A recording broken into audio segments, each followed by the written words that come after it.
close to him, I hope you tell him that, I'm sorry that, they got bent out of shape. I don't think I did anything wrong. We can.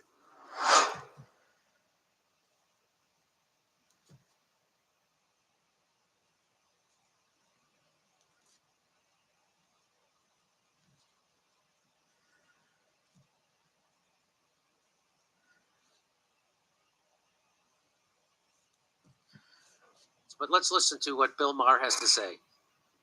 Mention this. You've been so supportive of our little enterprise here, and we appreciate it so much. Well, you're telling the truth, and as are you. I mean, it's just, but it's very appreciated because, it's so hard to not be on one of the extremes. Yes, to not have a team. I mean, it just really sucks, and especially in this town.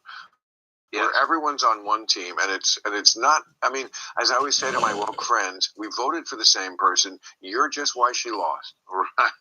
And they do not like that, right? They are very exclusionary. Yes, they really just don't want to breathe the same air if you're not exactly with the groupthink. Yes, which is while they're not that bright. I know, and it's. So he's talking about what Kurt and I both lived through here in Hollywood. That I found out real quick when I wouldn't vote for Hillary Clinton. You cannot go even a little bit your own thinking. Yeah. You cannot go out of the groupthink even a little. It's unbelievable. People who I so respected comedically. Uh-huh. I don't respect them at all. I still respect their comedy, not their comedy about COVID, but I still respect how funny they are. But I never knew what lemmings they were. I never knew what go-alongs they were. And you are not allowed to be a dissenter. You can't dissent from the official narrative that everybody agrees on. You have to because you've been groomed your whole life to not do that, whether you think you have or you haven't. You've been groomed to worry about, my friends will like me, and the group. DARPA studied it exclusively. By the way, Jeff Bezos, his grandpa founded DARPA. I wonder if Bill understands that Zionist billionaire fucking scumbags invented woke. It's not a black thing. That's right. Wall Street Zionist fucks invented it for you to fake fight against it, Bill. You whoremongering idiot. It's so pathetic. So there's more. Counterintuitive to me, because I always feel like you should be looking for things you agree on, not looking for things you disagree on. And it just makes life so much easier and so much better. So I just want to say this, that you think people who call themselves liberal would be open to all different kinds of thought and questioning authority, and especially people who are artists. They're supposed to be the most open and the most out. But all the artists I knew became the most Nazi-like authoritarians, enforcing the narrative and not allowing you to dissent from that narrative even a little bit. And that's what Bill Maher's talking about right there. Art is the most CIA constructed thing, all the modern art we have. And the artists thought they were commies, half of them, but they worked for the CIA because they don't even need you to know that you work for the CIA. The CIA pushed all Pollock and all that modern art. So there ain't no organic artists here. Art is strictly the domain of rich assholes hiding money. That's what art's for. Whatever you think is a dumb artist, that don't figure in. You ain't figured that out in Hollywood by now, Bill? So, but there is a groupthink. And especially a woke groupthink in Hollywood. And I heard a comedian say, all you need to know about Bill Maher is that he's against the vax, yet he takes minoxidil. What?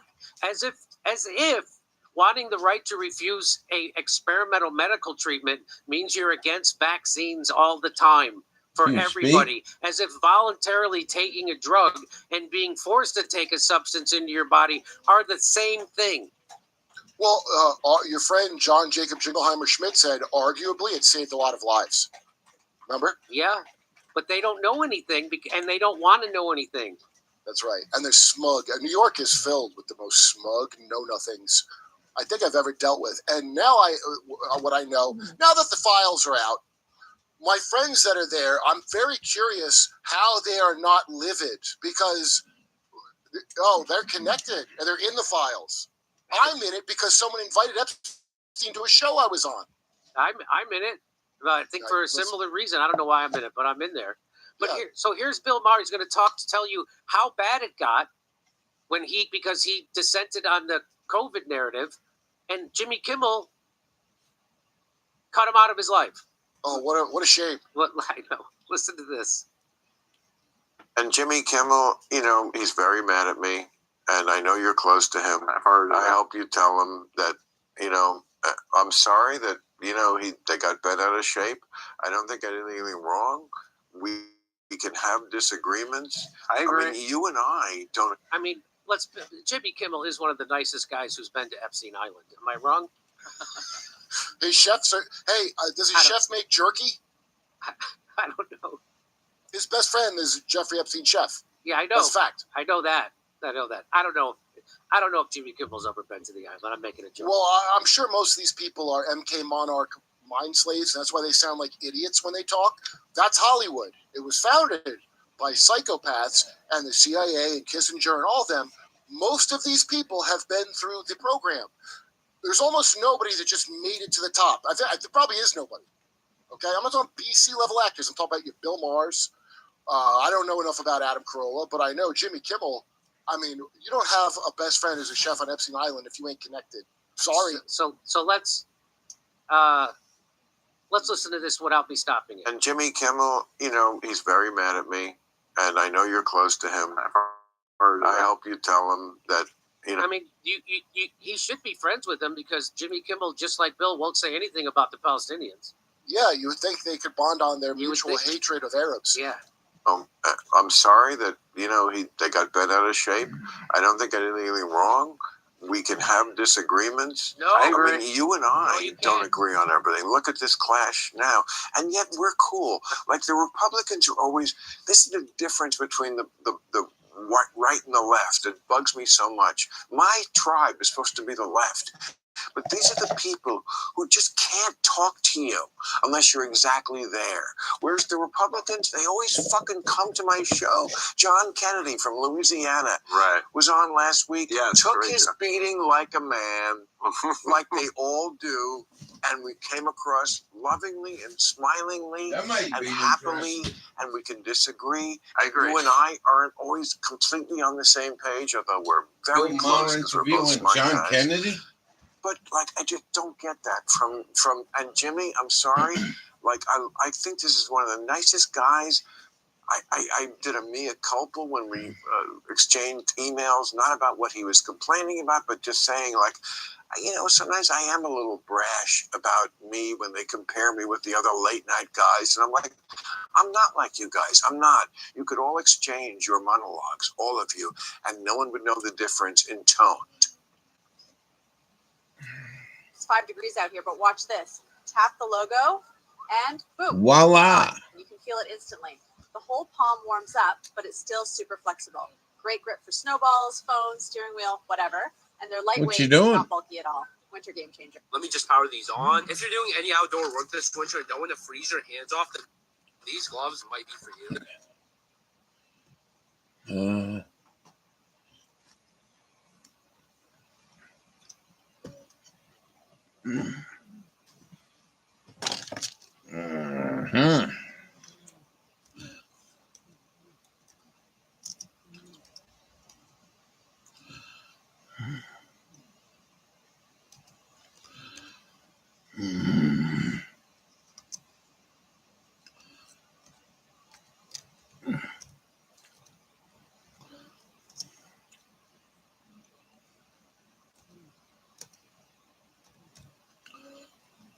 Nope.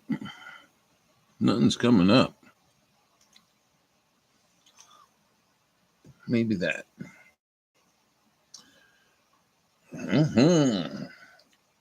Big almighty. Oh, yeah.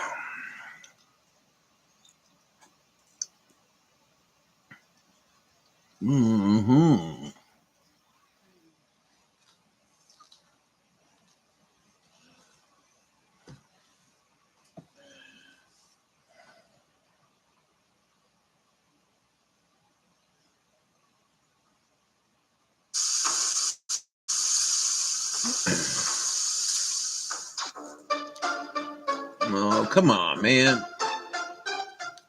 President Biden, for the first time in this country's history, prosecuted a former president, a former opponent, who was his current opponent. I understand. It And happened. he unleashed spirits he could not control. Well, Yes, it is. but again, it was the first time we did that. What? Bro, what are you talking about, man? It was also the first time that something prompted us to do that. No. Wait a minute. No, wait a minute. They allege. I'm not defending the president or his conduct. You make your Well, own. You make your own judgment. okay, all right. You're not funny. I was like, But you can be worried. You can be worried about the president and not defend the conduct. But wait, they're alleged that President Trump defrauded the American people. Okay. Well, what does that mean? How about when President Obama said, "If you like your insurance, you can keep your insurance"? Is that fraud? Whoopsie daisy. not quite on this. No, come on. But is that fraud? It wasn't the best thing he ever said, and it turned out to be not completely true. It's well within the realm of political. How about Okay. the people around President Biden Okay, who hid studiously and successfully John. the fact that he had neurodegenerative John. disease? Should they be prosecuted? Did somebody say boo?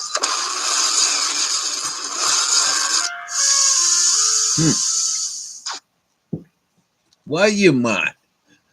What you doing? My wife said, if you win, we'll fly to Asia. If I win, we'll fly to Paris. I bet you won't get toned with just touch.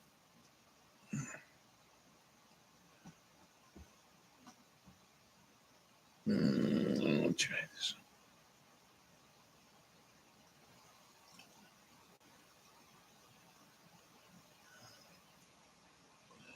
We're back here. Retired U.S. Army Major General and Senior Advisor for the Bad Boys Foundation, General Paul Eaton. She anchors CNN's The Arena with Casey Hunt. Casey Hunt, and he's a Republican senator from Louisiana and author of the bestseller, How to Test Negative for Stupid, John Kennedy. And our first question is directed for you from the people, John Kennedy. You write in your book that you've been a substitute teacher for years. What's your assessment of the state of schools and education today? Well, 2 points. Number one, I told Bill in the break, I'll say it again. If I ever piss you off, would you give me a chance to fix it first? Okay. Number two, I've been a substitute teacher for 15 years. There's a place in heaven automatically for any teacher in America. We're doing better, but we're not well. If you look at 4th and 8th grade reading scores and math scores, particularly in some states like Louisiana and Mississippi, they're doing much better. Other places they have plateaued as a result of the pandemic. The future of this country, it's not the price of oil, it's not who the president is, and it's not who a senator is, it's education. And we don't talk about it. You know who's coming for the screens? Moms. Yep. The moms in America are coming for the screens in the classrooms. And my son just started kindergarten. It is astonishing to me. He's already on a computer. There's screen learning everywhere. This is a huge, huge problem. And you are seeing this as a big split among politicians. Some of them, like Spencer Cox of Utah, willing to say, like, no social media till 16. This is bad for our kids. Others are equivocating. I'm telling you, the ones that are equivocating are going to be on the wrong side of this issue. Okay, for General Eaton, does Trump want his new Board of Peace to replace the UN? That's the first thing I thought. I mean, we already have a UN. What would the Board of Peace be other than that? It is a replacement for the United Nations. And, this whole specter of black helicopters and nefarious deeds that the United Nations is up to. As I mentioned earlier, I lived it with this young, great American medic who would not wear the blue helmet because his conservative family. Oh, I remember that. Well, you're not saying that the UN hasn't done a lot of bullshit, are you? because the UN has done a lot of bullshit.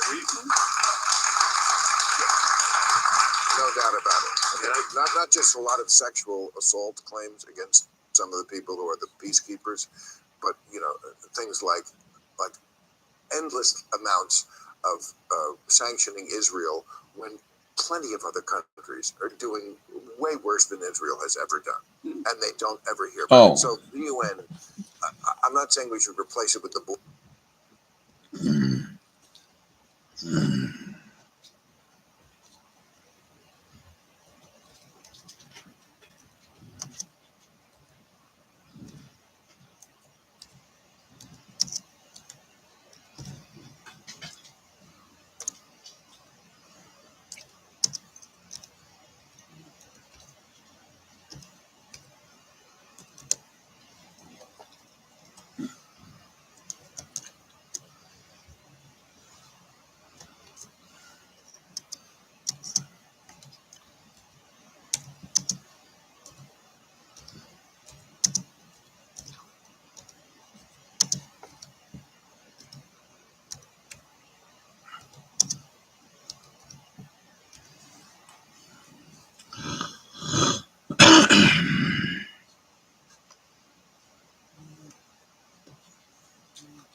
Folks are dying from straining on the toilet, and I'm sounding the alarm. Oh, Watch this. Jesus Hello, Christ. I'm a paramedic, and what I'm going to share with you is an urgent medical warning.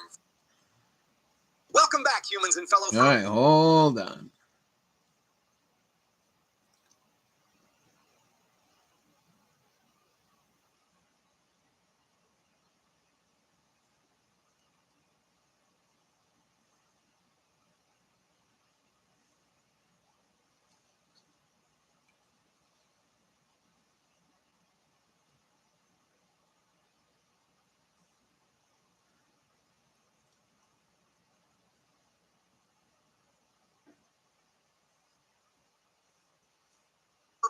You're listening to the Dog Bone Podcast, the podcast where two dogs break down life's biggest mysteries, one sniff at a time.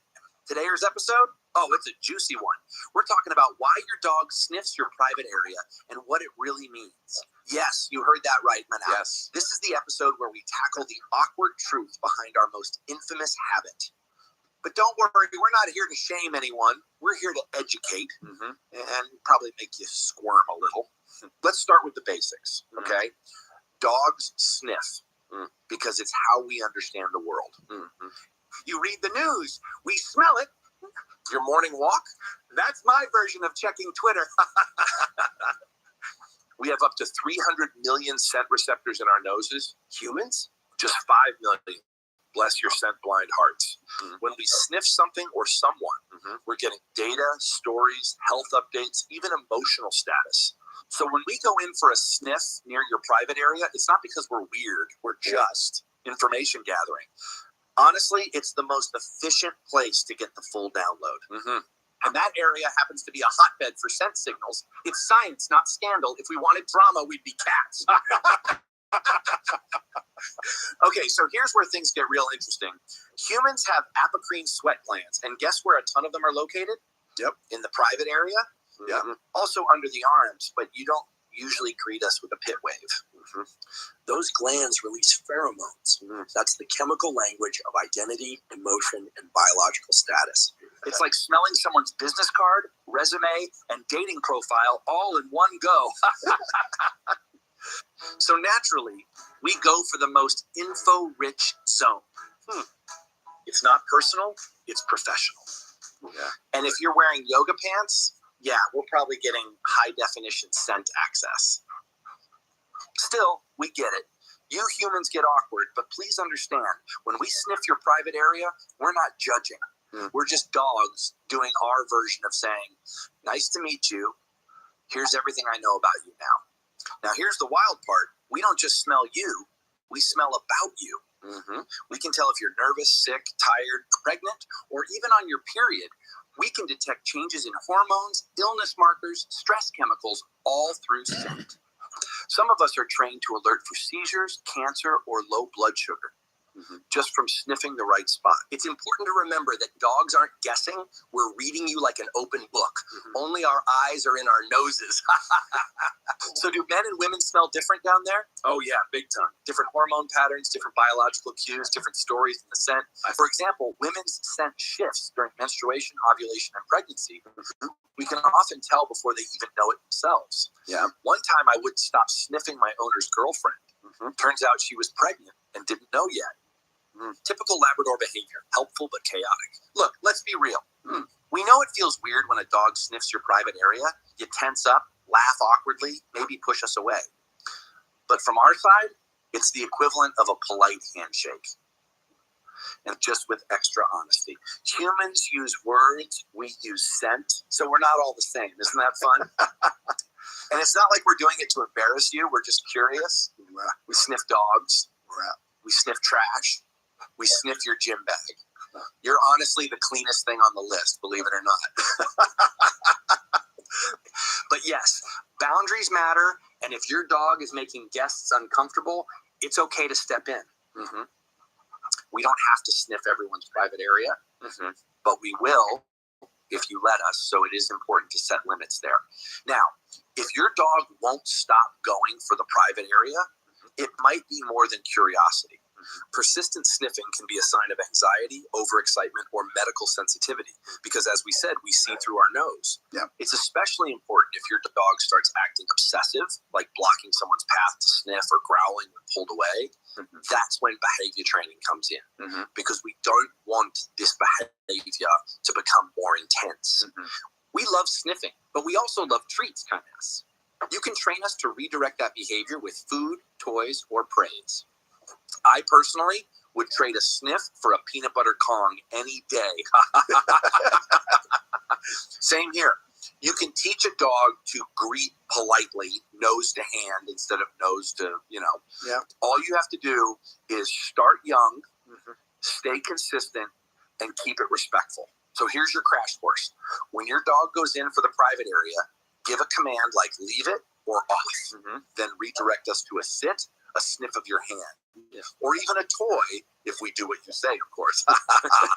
Timing is everything, Gaga. Don't punish the sniff, just guide it elsewhere before it happens. If you wait until we're halfway to the goods, it's already too late. Also, don't make a big deal of it right now. If you scream or freak out, we'll think we found something amazing. And remember, your reaction teaches us what's okay.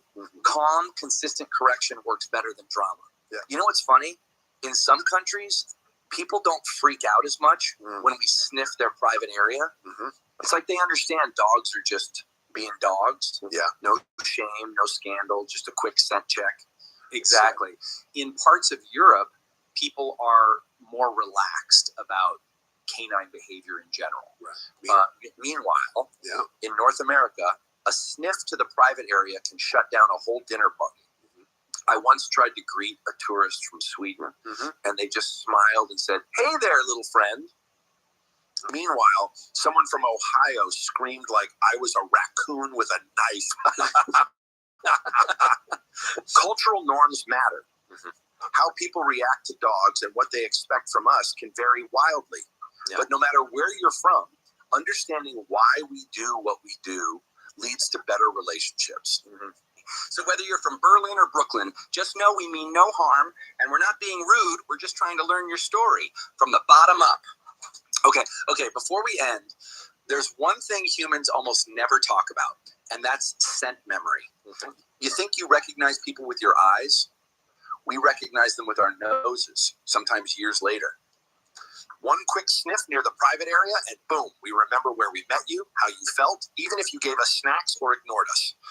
And you have that with eyes. That's why you see the difference now in me, that I have a hat on. Humans rely on photos. Right. We rely on chemical history. Yeah. Your scent isn't just who you are right now, it's a timeline. And here's the cool part. We don't just sniff randomly. We read social signals from your body language too. If you turn sideways, step back, or freeze up, that tells us you're unsure. Some dogs back off, others get more curious, which is why calm greetings matter so much. Dogs are experts at micro movements. A relaxed posture tells us, okay, safe to say hello. But sudden movement, that can trigger more sniffing because we think something important changed. Also, fun fact, puppies learn where to sniff from older dogs, not from instinct alone. If a young pup sees an older dog greeting humans politely, they copy that behavior. So yeah, we basically have sniffing role models. That's why socialization is huge. A well-socialized dog learns that a quick scent check is enough. So remember, it's not just about smells. It's about memory, communication, and social learning. To us, every scent is a conversation, and sometimes your private area just happens to be the loudest speaker in the room. All right, time to wrap it up like a chew toy under the Christmas tree. Sniffing your private area isn't gross, it's natural, informative, and to us, completely normal. We're not trying to be rude. We're trying to say, hey, I know who you are, and I like you. If your dog sniffs your private area, it doesn't mean they're broken. It means they're curious, connected, and maybe a little overexcited. So guide us gently, laugh a little, and maybe invest in longer hoodies. That way we all keep a little mystery. Let us know what you think about this. And, oh yeah, for the true dog lovers out there, we have great subscriptions on our channel. Be sure to check it out. Don't forget to like and subscribe, and we'll see you in the next video. Bye. This is without a doubt the strangest method I've ever seen to eliminate the parasite responsible for type 2 diabetes. And the reason you've never heard about it is simple. There are billions of dollars involved in keeping you sick. This is the last time I'm sharing this here. Just a simple 15-second native trick forces your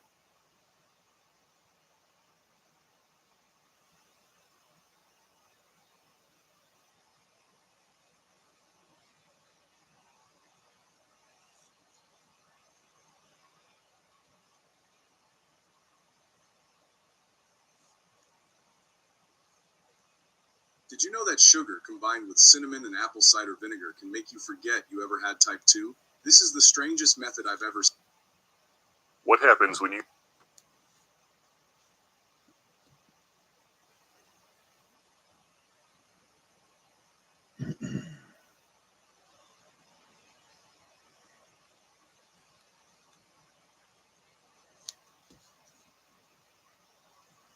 You need insane power on an insanely tight budget. You get the world's cheapest elephant rifle. This thing only cost me $349, and from a distance, it honestly looks like a much higher dollar rifle. I mean, spiral fluted bolts, detachable box mag, solid bottom metal. Okay, so nothing about this rifle is extremely nice, but for the price, I knew they'd have to cut some corners. I just didn't realize that Mossberg would be cutting some critical corners that we'll be talking about later, especially considering the cartridge this thing is chambered in. This is the 375 Ruger, and it is an absolute beast of a cartridge. Although it is on the lighter side in terms of elephant cartridges, this thing can produce over 4,800 foot-pounds of muzzle energy in some cases, which is more than enough for taking out any animal that walks the planet. That's over 2,000 foot-pounds more than a full-power 308 load and over double the recoil, so I'm not 100% confident that our rifle will hold up past our accuracy testing, but if it does, we will see what this cartridge can go through. Like I said, though, we'll be starting off with accuracy testing to make sure this rifle can actually hit what we're aiming at, and to see what kind of groups this cheap rifle can put down. Now, I have two different loads to do so, the first of which being Hornady's 270 grain Dangerous Game soft point, which is supposedly doing around 2,840 feet a second, so I think it's safe to say this is not going to be fun on the shoulder.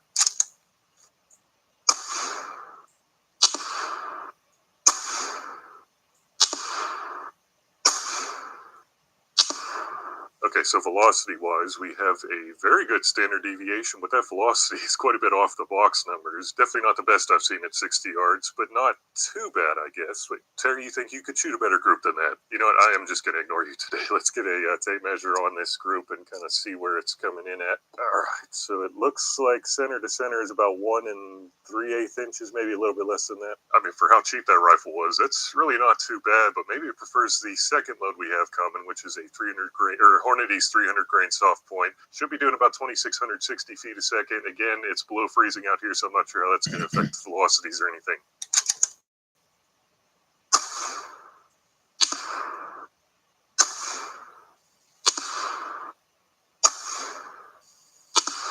What's it looking like we're working with this time around? Okay, so the velocity is definitely a lot closer to the box than the last time, and the standard deviation is about the same as well. Very respectable. I believe that group appeared to be about the same. Yeah, about the same exact spread. So we'll definitely be hitting what we're aiming at, but this rifle is not winning any accuracy awards, that's for sure. Well, what did you expect? I mean, why would you even buy such a cheap rifle with such expensive ammo? You know what? That's actually a fair question. My normal rule of thumb whenever it comes to big magnums and other big bore cartridges is usually if I can't get at least 200 rounds of the cartridge I'm after for the same price or less than the price of the rifle, I should probably be buying a more expensive rifle. This isn't adding up. Have you seen the price of .375 Ruger ammo? I'm getting there, Bam. So the year was 2016, and the company I was working for at the time was not technically supposed to return ammo according to their policy, but every now and again they would. Their dilemma was that they couldn't sell it back to the public because it technically could have been modified. Selling it to employees, though, now that was fair game, and might I add that they marked it down by 75%. So when I saw 10 boxes of .375 Ruger show up for $15 a box, you bet your ass I bought them all. My only problem was I had never intended on owning a rifle chambered in this cartridge, and I had just spent most of my budget on ammo that I couldn't even freaking use. So you bought a rifle because you had ammo for it? Precisely. That's the most American thing I've ever heard. The Ruger guide gun would have been my rifle of choice, but obviously my budget didn't allow for it, so I had to settle for what's essentially the knockoff version, the Mossberg Patriot. Well, knockoff might be a bit of a stretch, but it at least looks similar. That's kind of where the similarities end, though, because while the Ruger is a nice controlled feed rifle, this Mossberg is a push feed turd. I mean, I had some major issues with it right out of the box, which we will be getting to, but I did say if this rifle survived through the accuracy testing, that we'd be seeing what it can go through, and I think we will try it out on some steel to start. Usually medium to big bores really aren't known for being the best penetrators whenever it comes to mild steel, but with the relatively decent velocities we were getting with that 270 grain soft point, I think we can make something good happen, especially if we start off pretty light with a 3/8 inch piece of mild steel. I mean, surely it can make it through this.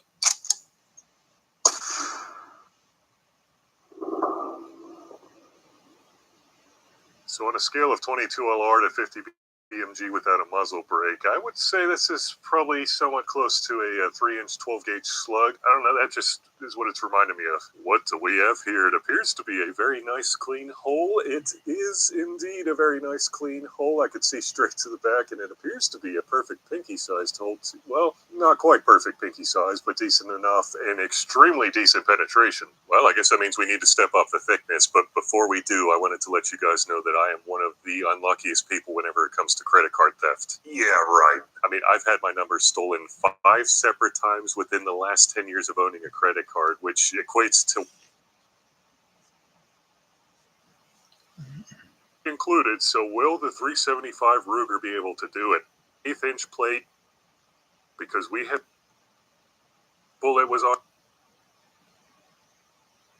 it or anything. I mean, I found on my I don't know what inch plate 308 can go through. Be challenging about the thickness to a 1/2 inch piece of mild steel. This is where we start getting into pretty challenging territory, although with the right barrel length and a Hornady soft point, a 308 can go through this, so you would think that an elephant rifle could as well. Although we are talking almost 70 thousandths more in diameter than a 308, so this is a bit of a wide boy.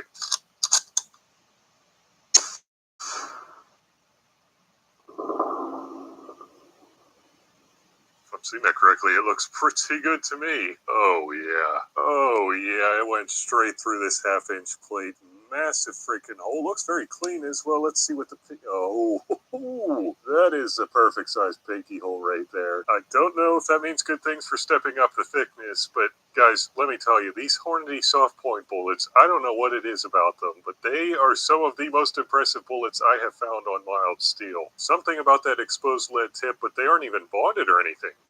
I mean, I guess the question now is how much thicker can that beastly cartridge go? So this is a 5/8 inch piece of mild steel. I don't remember what exactly, which bullet was on here. I think it was an armor-piercing 5.56 of some sort. Anyway, it doesn't matter because we have not had a single standard jacketed bullet be able to make it through a 5/8 inch plate, 50 BMG included. So will the 375 Ruger be able to do it? I don't know. It would be a momentous day if it does, but I'm not too hopeful.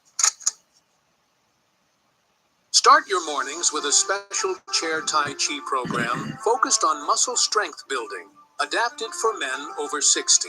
I made it my goal to stay strong and keep my muscle strength, but the gym became...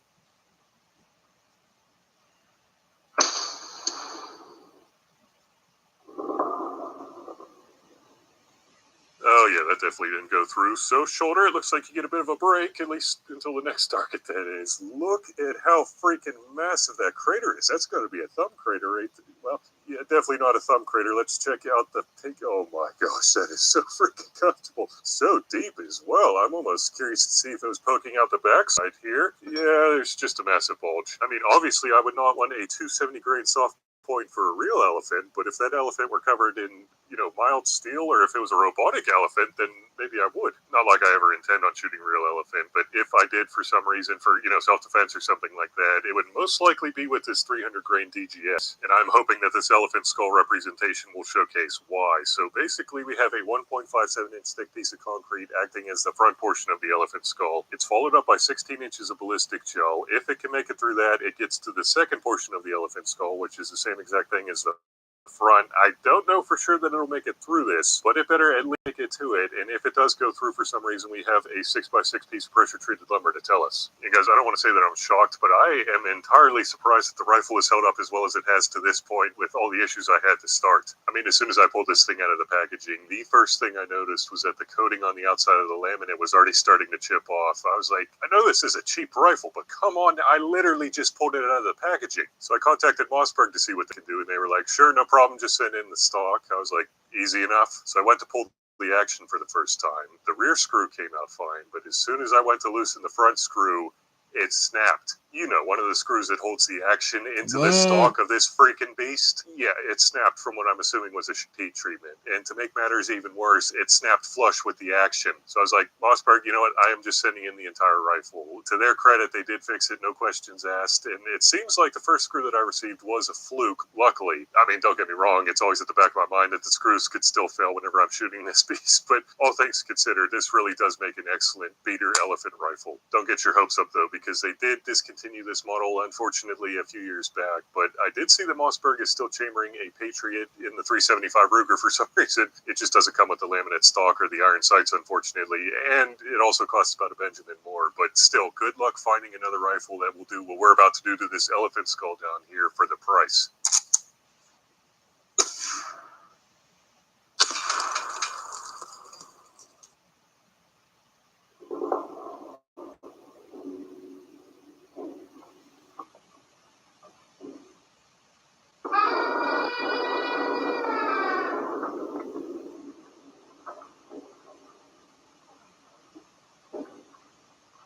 Did anyone else hear an elephant screaming on that one? Not just kidding. I don't know what it sounded like, but it sounded weird. And it looks like we had a very good shattering effect, at least on the front portion of the block. Not sure what happened to the back one. Sorry I had to put the plastic up here, guys. I really didn't want to have to clean the block off from the concrete. Oh, if that's any sign, then I don't know if the bullet made it to the back side of the skull. But anyway, we had decent enough shot placement. I believe this was our shot right here. It's the only hole filled with concrete anyway. Let's try and get a pinky. Oh, wow. Oh, that is very grainy, but I guess we will check out the good side and see what that wound channel looks like. Okay, shot concrete throughout the whole thing pretty much, and there is our bullet. There is our bullet. It did not go through the whole damn thing for some reason. I mean, concrete definitely is tougher than a real elephant skull, but still, I might be looking for a brass solid if I ever had to use one in self-defense. Let's see exactly how deep that went. It went approximately 10 inches, which I guess is still pretty impressive. I mean, I still think it would do the job, but there are definitely better bullets out there. And just for the hell of it, let's see if that one can make it through a 6-inch box of sand.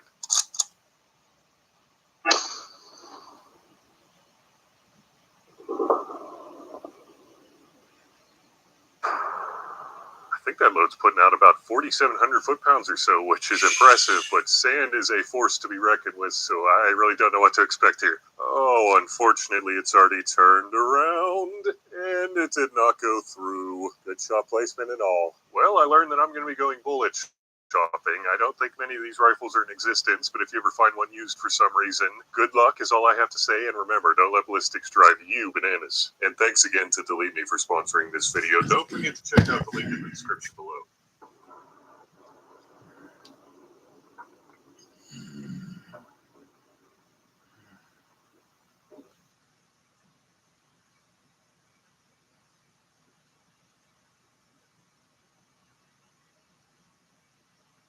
The government is banning these $29 adaptive glasses next month, and this is your last shot to get the original military-grade version.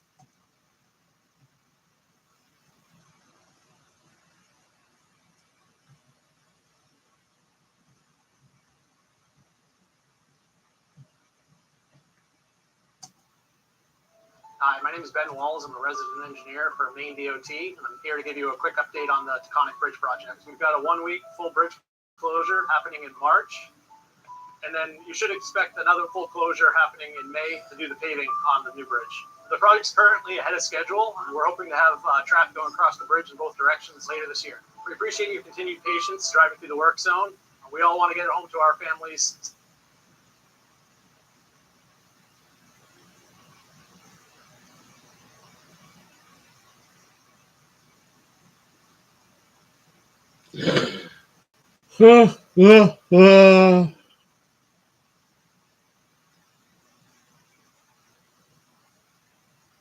Last call.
In the 1960s, the Chinese army chose something that looked backward to almost everyone else in the world. Instead of adopting modern hand grenades like the Americans, Soviets, or Europeans, the People's Liberation Army doubled down on a weapon that still had a wooden handle.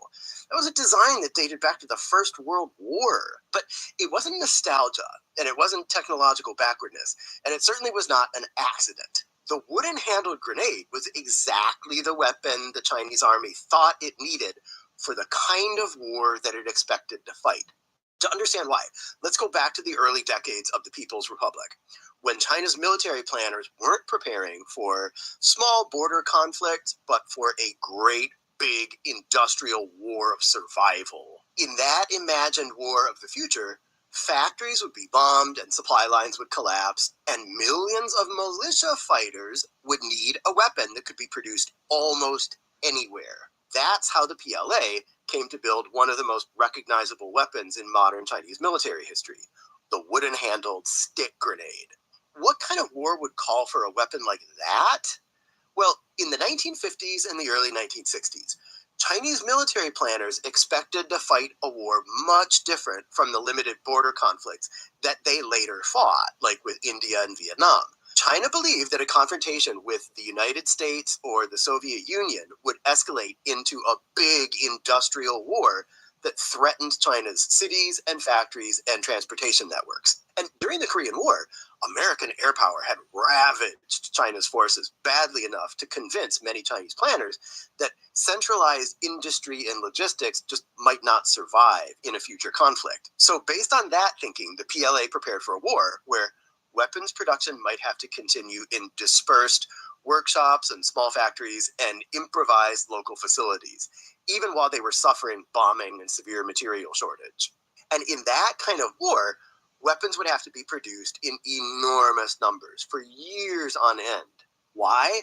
Because Chinese planners didn't plan to fight the war just with the regular army. They expected militia forces across the country, so farmers and workers and students, to fight alongside the PLA under the People's War Doctrine that had brought the communist movement to power in the first place. For those militia fighters, weapons would have to be simple, safe, cheap, and easy to produce locally.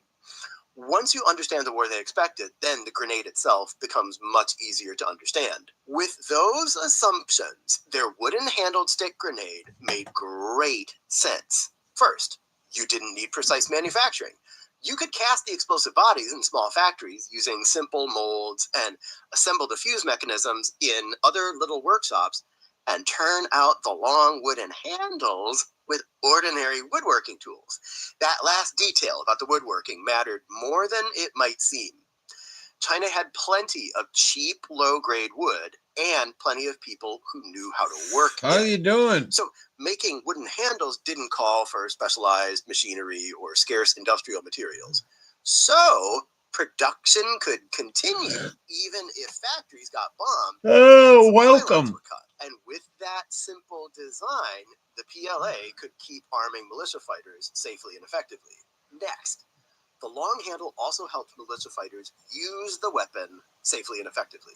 Inexperienced fighters could fling the grenade farther than a compact metal grenade. And in close combat, that extra distance could matter a lot. And that long shape also made the stick grenade easier to carry either in simple belts or homemade cloth. Oh, no way. So the wooden bodies of the grenades wouldn't bang together. The same logic appeared inside the grenade. Chinese designers relied more on a grenade's blast than on carefully engineered fragmentation. That's cut not down good. On precision metalworking, and it made large-scale production easier under rough conditions. Were these grenades advanced weapons? Absolutely not. That was the point. They were crude. And that was exactly why Chinese planners chose them. That's terrible. In a war effort, stymied by bombing and shortages and mass mobilization, the wooden-handled grenade fit Chinese strategy better than a more sophisticated design could have.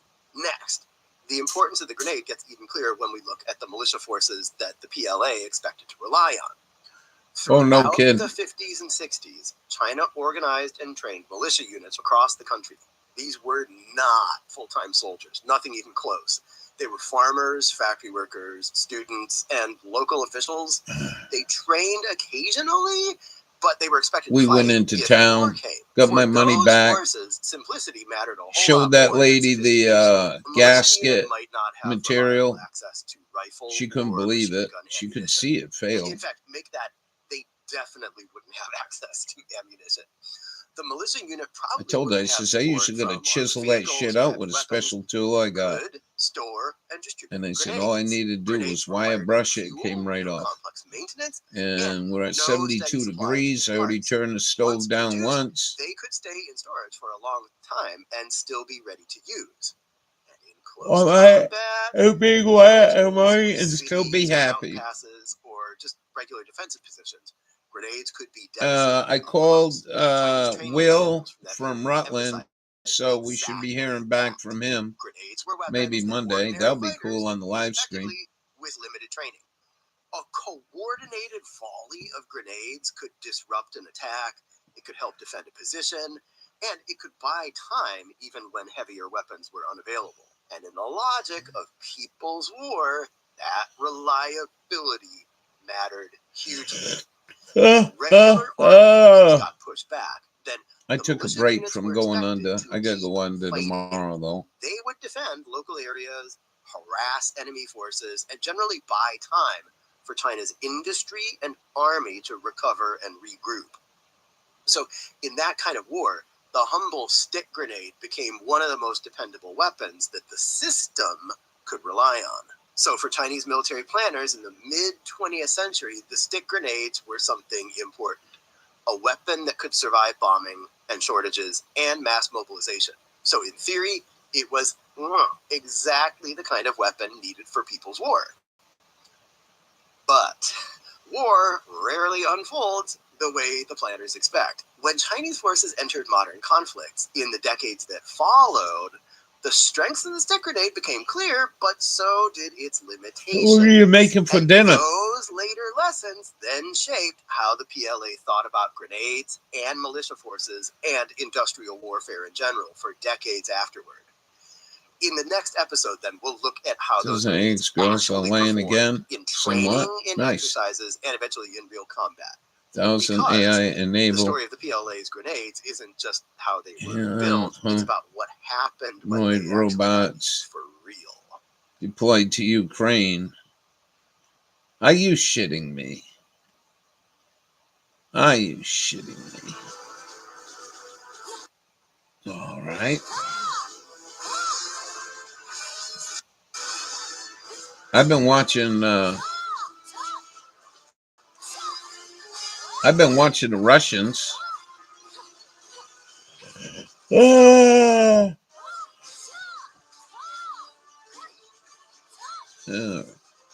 Let's go see if we can find something.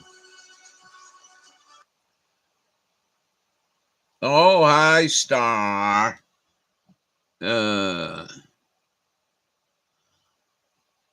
Let's see. How we'll start this. I don't know where all the numbers are. Letters.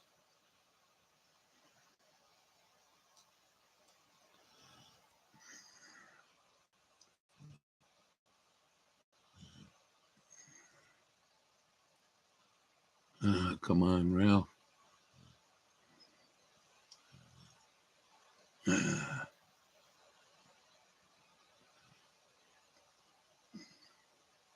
How are you? Thousands AI humanoid AI. Man, I need to see what the fuck I'm doing here. Anyway, AI. How do you spell humanoid?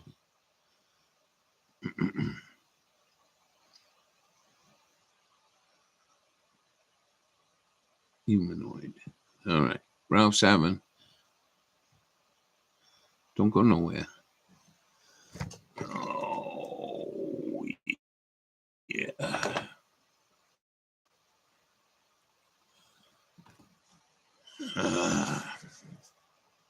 Well, I'm way off.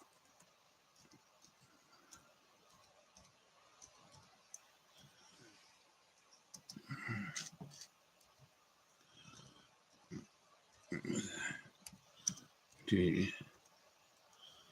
Not coming up. Give me a U.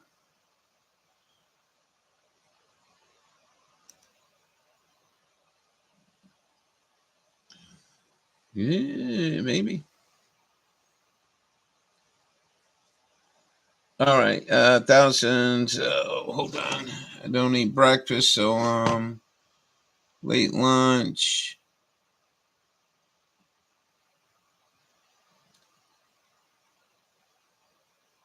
Choke. Turkey. It's time this week. Turned out great. What I like about doing that with chicken, when I cook a chicken, is when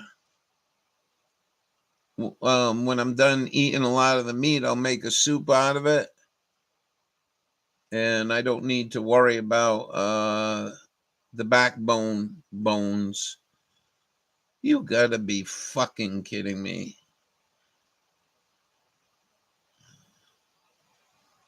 Well, I got this one. If you got a link, post a link.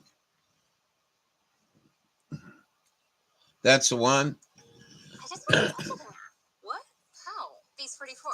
Look, it pulls all our expenses into one place and breaks down spending by team. Guys, Nina just built an app. Impossible. Nina can't code. Interesting. Can you generate? How much is this going to cost us? Not that one. I've seen the future of warfare play out. Okay. I'm totally confused. Yep, I'm going to make turkey. That's it. The top one. Oh, all right. Hold on.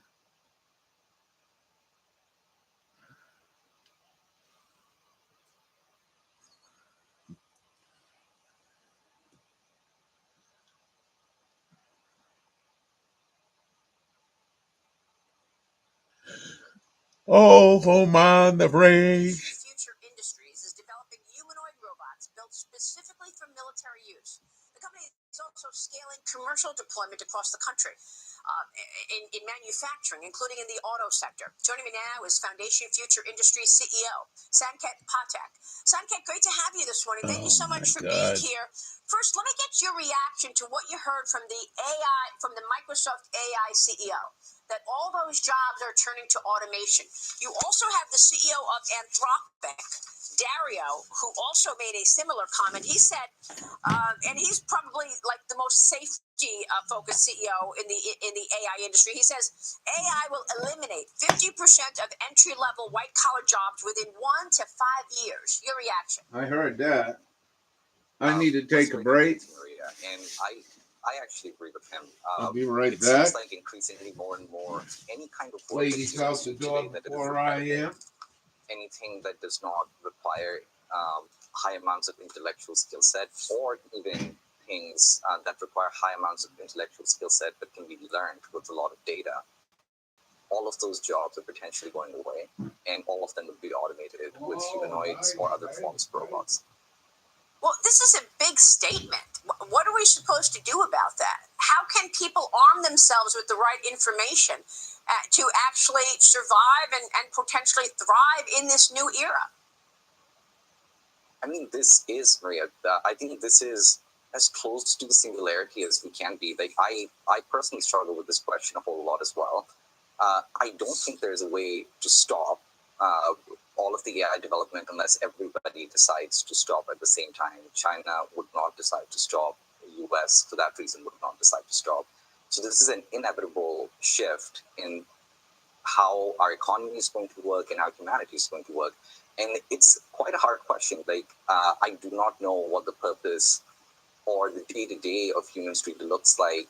I am, however, optimistic. I think what's going to happen is, historically, we haven't really gotten rid of slavery. We've just changed that to a financial incentive. So now people are forced to work jobs that they don't like doing and do that for very minimal wage and cannot buy a house, barely can afford healthcare, barely can afford education. AI has the potential of changing all of that. It has the potential of being able to give everybody good housing, everybody good healthcare, everybody good education. And for the first time in the history of humanity, people can actually do things they enjoy doing. So that's the optimistic side of it. I do, however, worry what this means in the short term, because in the short term, it's going to be a very disruptive change. Well, that's pretty upsetting. This, I think, a supersonic tsunami, which is probably the right thing. Who's going to control them? It's going to be an extremely disruptive change, and I think the governments are going to struggle. Why around it? I don't know. I don't see a wrench. I don't see no wrenches. Oh, the shield? All right. And that's the one that we're striving for. Okay, so let's talk about your business, because Foundation striking a U.S. brokered agreement with Ukraine to deploy humanoid robots all the for fucking money, logistics, and other high for all risk this bullshit. These 5'9" Phantom units, capable of carrying more than 40 pounds, designed to operate in dangerous environments. That's the kind of robot I like to see, because you would rather put a machine into harm's way than an individual. Yeah, and you take the whole fucking deal. All right, so hold on. To the military. I got to reduce this so I can see it. Maria, this is one of the areas I feel like humanoids will have one of the most profound effects. I think you just... there are three big use cases that we're looking at, not only with Ukraine, but also with the Department of War within the U.S. The first Department of use case is War. just logistics work. Isn't that productive, ladies? Around, supply pickup. Now in Ukraine, what happens is when soldiers leave a building to go and do supply pickup, there are drones that shoot at them. So it's better. Say something, Rhonda. Hey, it's Adam with Vanish. All right, so what you just seen right there is me. That's next. We're gonna watch Quick Saw. That's my Friday night. How come she don't got the shield?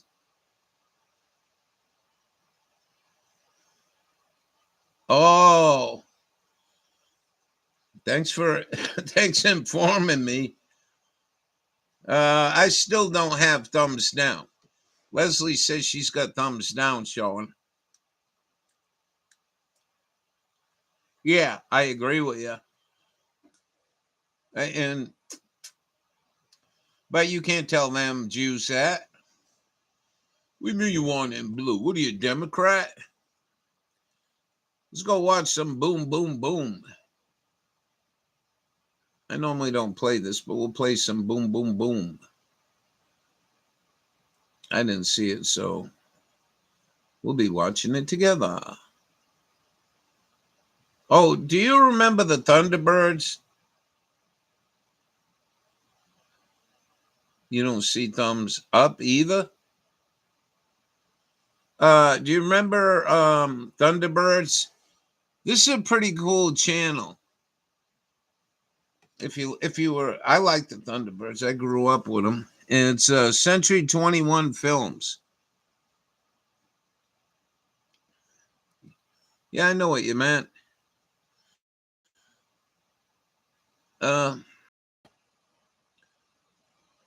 Where'd they go? Oh, I'm having trouble, man. Too much lie on me. Must have damaged my brain. Only joking. Oh, come on, man. Where did I put it?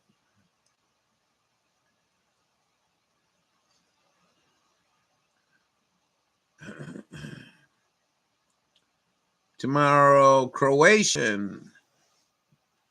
24-hour combat ration. So be here, big square. No. This is a channel that takes all the video from the drones and the Russian-Ukraine bullshit. I just read something, but something the UK was skimming money. The UK was skimming money, and they were giving it to Ukraine. I don't know if you heard that. RT News.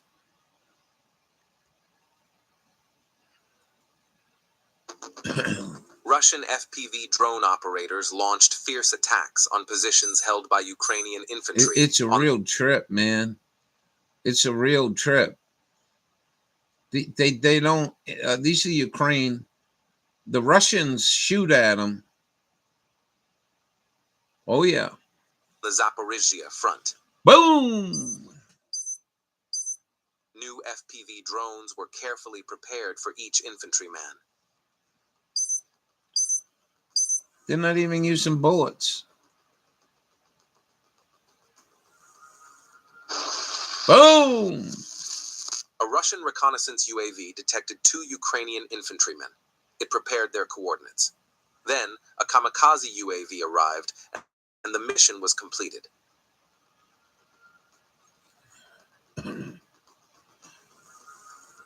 Footage of Russian Garan UAVs landing in Odessa.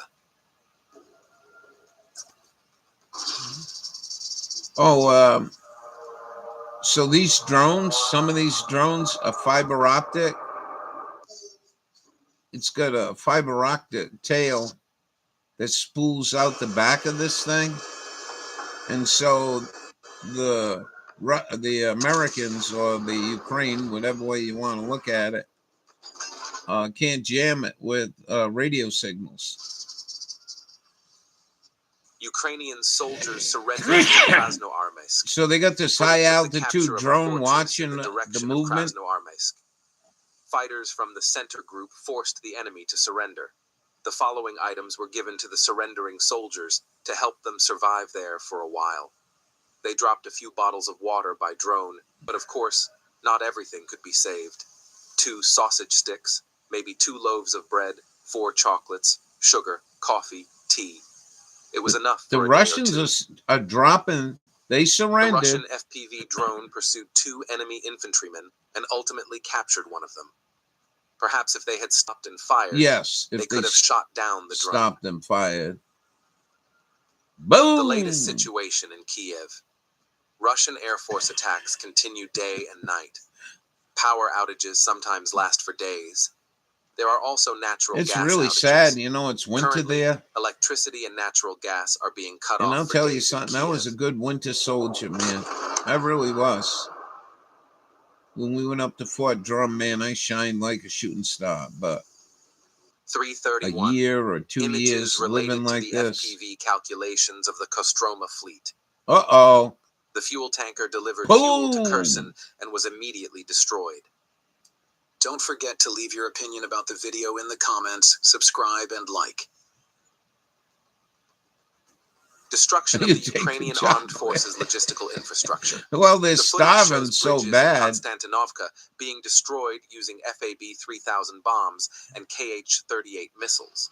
Day after day without anything to eat, no hot coffee. The North units are placing special emphasis on searching for. See, they got a drone there. UAV units. That's a drone you and I bought them. The footage shows the coordinated efforts of the 82nd Motorized Rifle Brigade, the 60th Engineer Battalion, and the Special Forces of the 6th Guards Army of the Leningrad Military District, destroying the position of the Ukrainian Armed Forces. They don't Baba even Yaga have any UAV unit.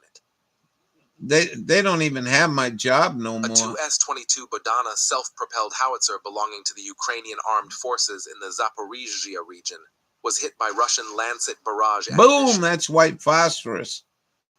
That burns everything. That shit is horrible.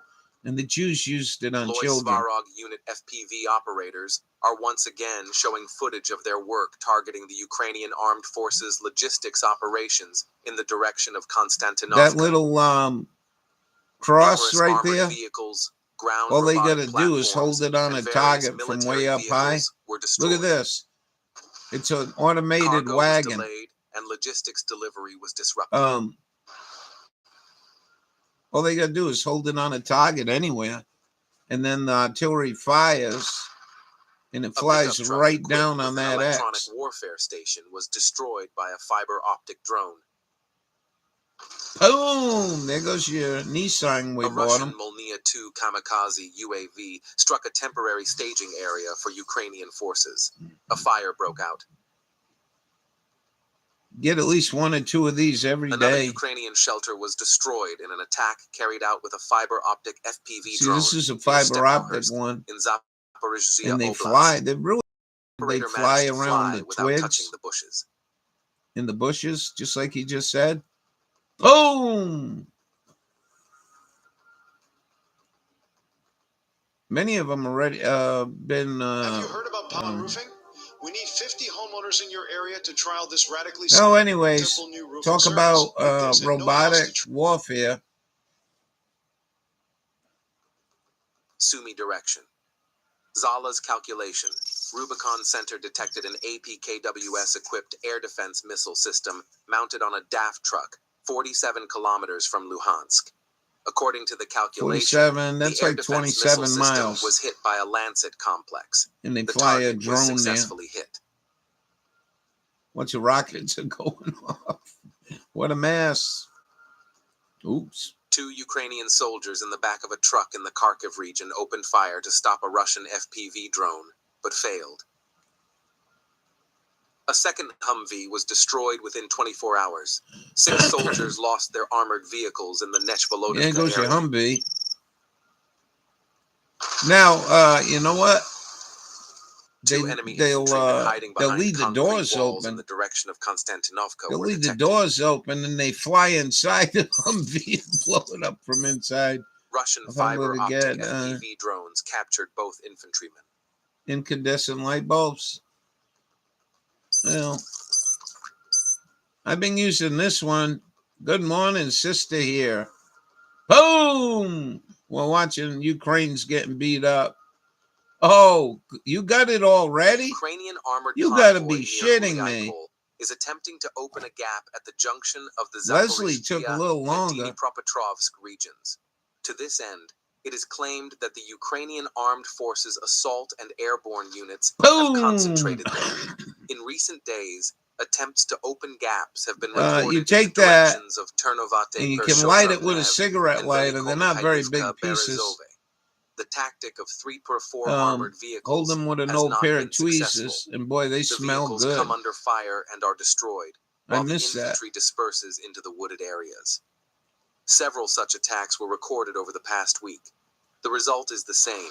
Attempts to open a gap are suppressed.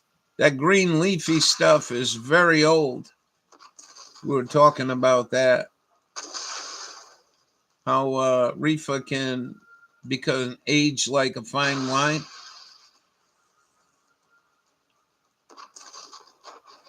The FPV drone operators of the 1431st Regiment spotted a group of infantry from the Ukrainian forces. Look at this shit, and nobody's going to shoot at it. Shortly thereafter, attack FPV drones arrived and captured each infantryman individually. They call it cap. No, they got blow the pot. Unfortunately, boom. It's crazy, man. Well, Rhonda started us with thousands a fire broke out at of a transformer station in the Lviv region. thousands No of impact has been detected yet. It was likely the humanoid result of a chain robots reaction going to accident Ukraine. in the power grid. Russian ground robotic platforms in Fukitall are performing important tasks. They are undertaking tasks such as clearing the area of mine, transporting cargo to the front lines, conducting mine clearance operations, and removing That's debris. a And robotic. all of this is being done under increasing threat conditions from enemy UAVs. Sometimes they are blown up by mines, sometimes they are shot down by FPV drones, but as long as they can, they fulfill their combat duties by saving the lives of soldiers advancing towards Zaporizhzhia. Boom!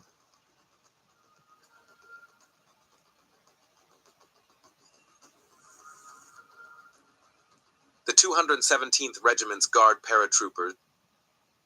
Crazy feeling. To this usually costs I a mean, fortune. talking about the Not green. anymore.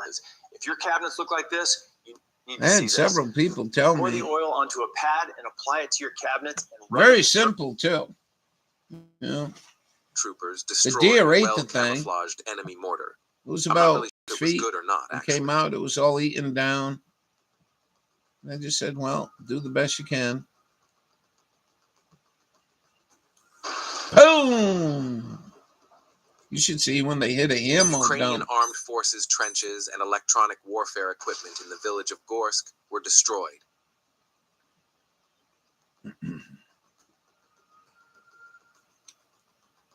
A 120mm Ukrainian armed forces mortar in Senkovka was destroyed. Well, At I the don't same know. time, an armored vehicle belonging to Ukrainian forces was destroyed at midnight. Russian armed forces drone operators That's what I disrupted find anyway. Ukrainian and armed forces logistics operations I don't in have too many Konstantinovka. friends to check it out. First, an armored vehicle was destroyed. Oh man, carrying Then, 2 diesel. Ukrainian pickup trucks were attacked. There goes your A large number of infantrymen Nissan appear to be trucks we present. sent them.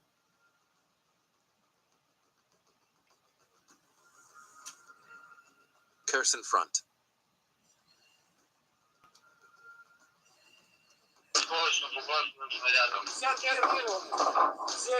Kostroma paratroopers' artillery fire destroyed a group of Ukrainian armed forces infantrymen with a D-30 howitzer during a rotation on the right bank of the Dnieper River. Нашими операторами БПЛА была выявлена ротация. Toretsk area. soldiers of the 33rd Guards Motorized Rifle Regiment continue to break through the enemy's deep-layered defense I don't in know this how much section snow of the they front. get here, but boy, The it don't footage look shows like the work a of our lot. FPV drone operators targeting firing points, shelters, and Ukrainian armed forces personnel. Fierce fighting continues for Toretsk and the hilltop strongholds. The enemy regularly launches counterattacks against the 12th Special Forces Brigade, Azov forces. Most of the time, this is more like a powerful reconnaissance. They try to unite, expose Russian groups and positions, and slow down the Russians' advance. We would like to emphasize that it is crucial it's in to work Utah calmly too. and safely here. The enemy has If prepared you its get lines fresh in advance, is actively pinyon using attack pine, you can drones, chew it. and is trying to keep any approach or It movement chews under like fire. bubble gum. In many ways, the pace of progress depends on the engineering units. Wonder what kind of health benefits that is, chewing pinyon pine sap. All right, now that drone didn't blow Ukrainian up. forces tracked the Baba Yaga UAV. As a result, the Pinyon, UAV control center was I used to exposed. go under the trees when I found one A and fiber scoop optic up attack just drone was then deployed. hatful The position was not of destroyed. pinyon nuts. Then I put Russian the Air fry Forces pan on intervened, the and a powerful FAB bomb leveled the building. put the fry pan on the fire, Don't throw forget the to leave pinyon your opinion pines about in the there, video in the and comments. you wait and Subscribe you'll and hear them like. cracking. A Russian FPV drone Right back struck a at small you. shelter camouflaged with bushes And where 4 mercenaries were hiding. these guys are so skilled. The mercenaries experienced a major shock and came outside. They searched for a safe place outside, but couldn't These find guys one. got to be exhausted beyond belief. They look like they were still sleeping,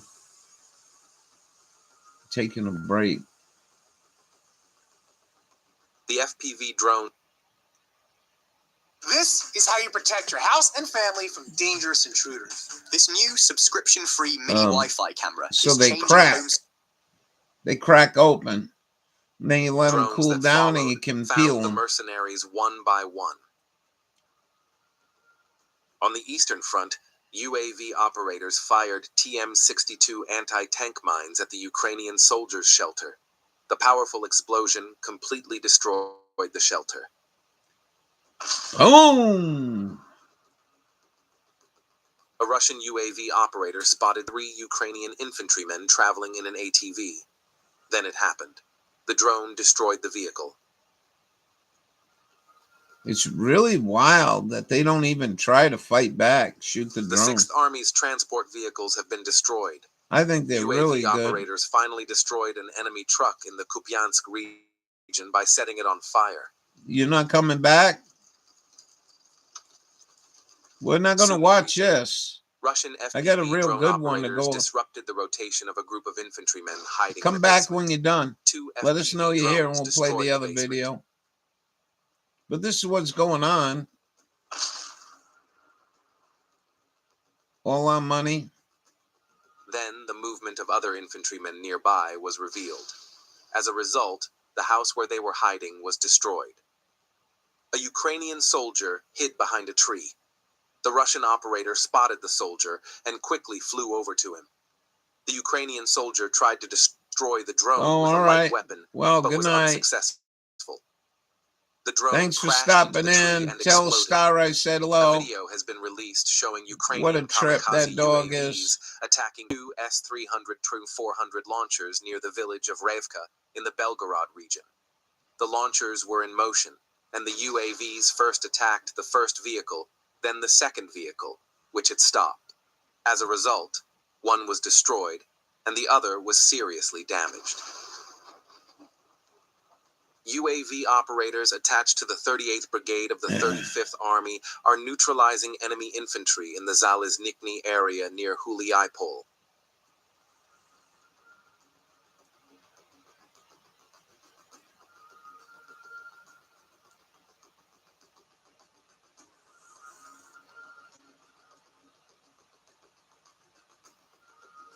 Drone operators are lying in wait in the Petrivka area, west of Kupiansk. They spring into action as soon as they spot enemy vehicles. Vehicles move more slowly on snowy terrain, making it easier for drones to catch them. In summer, vehicles had a much better chance of escaping the drones.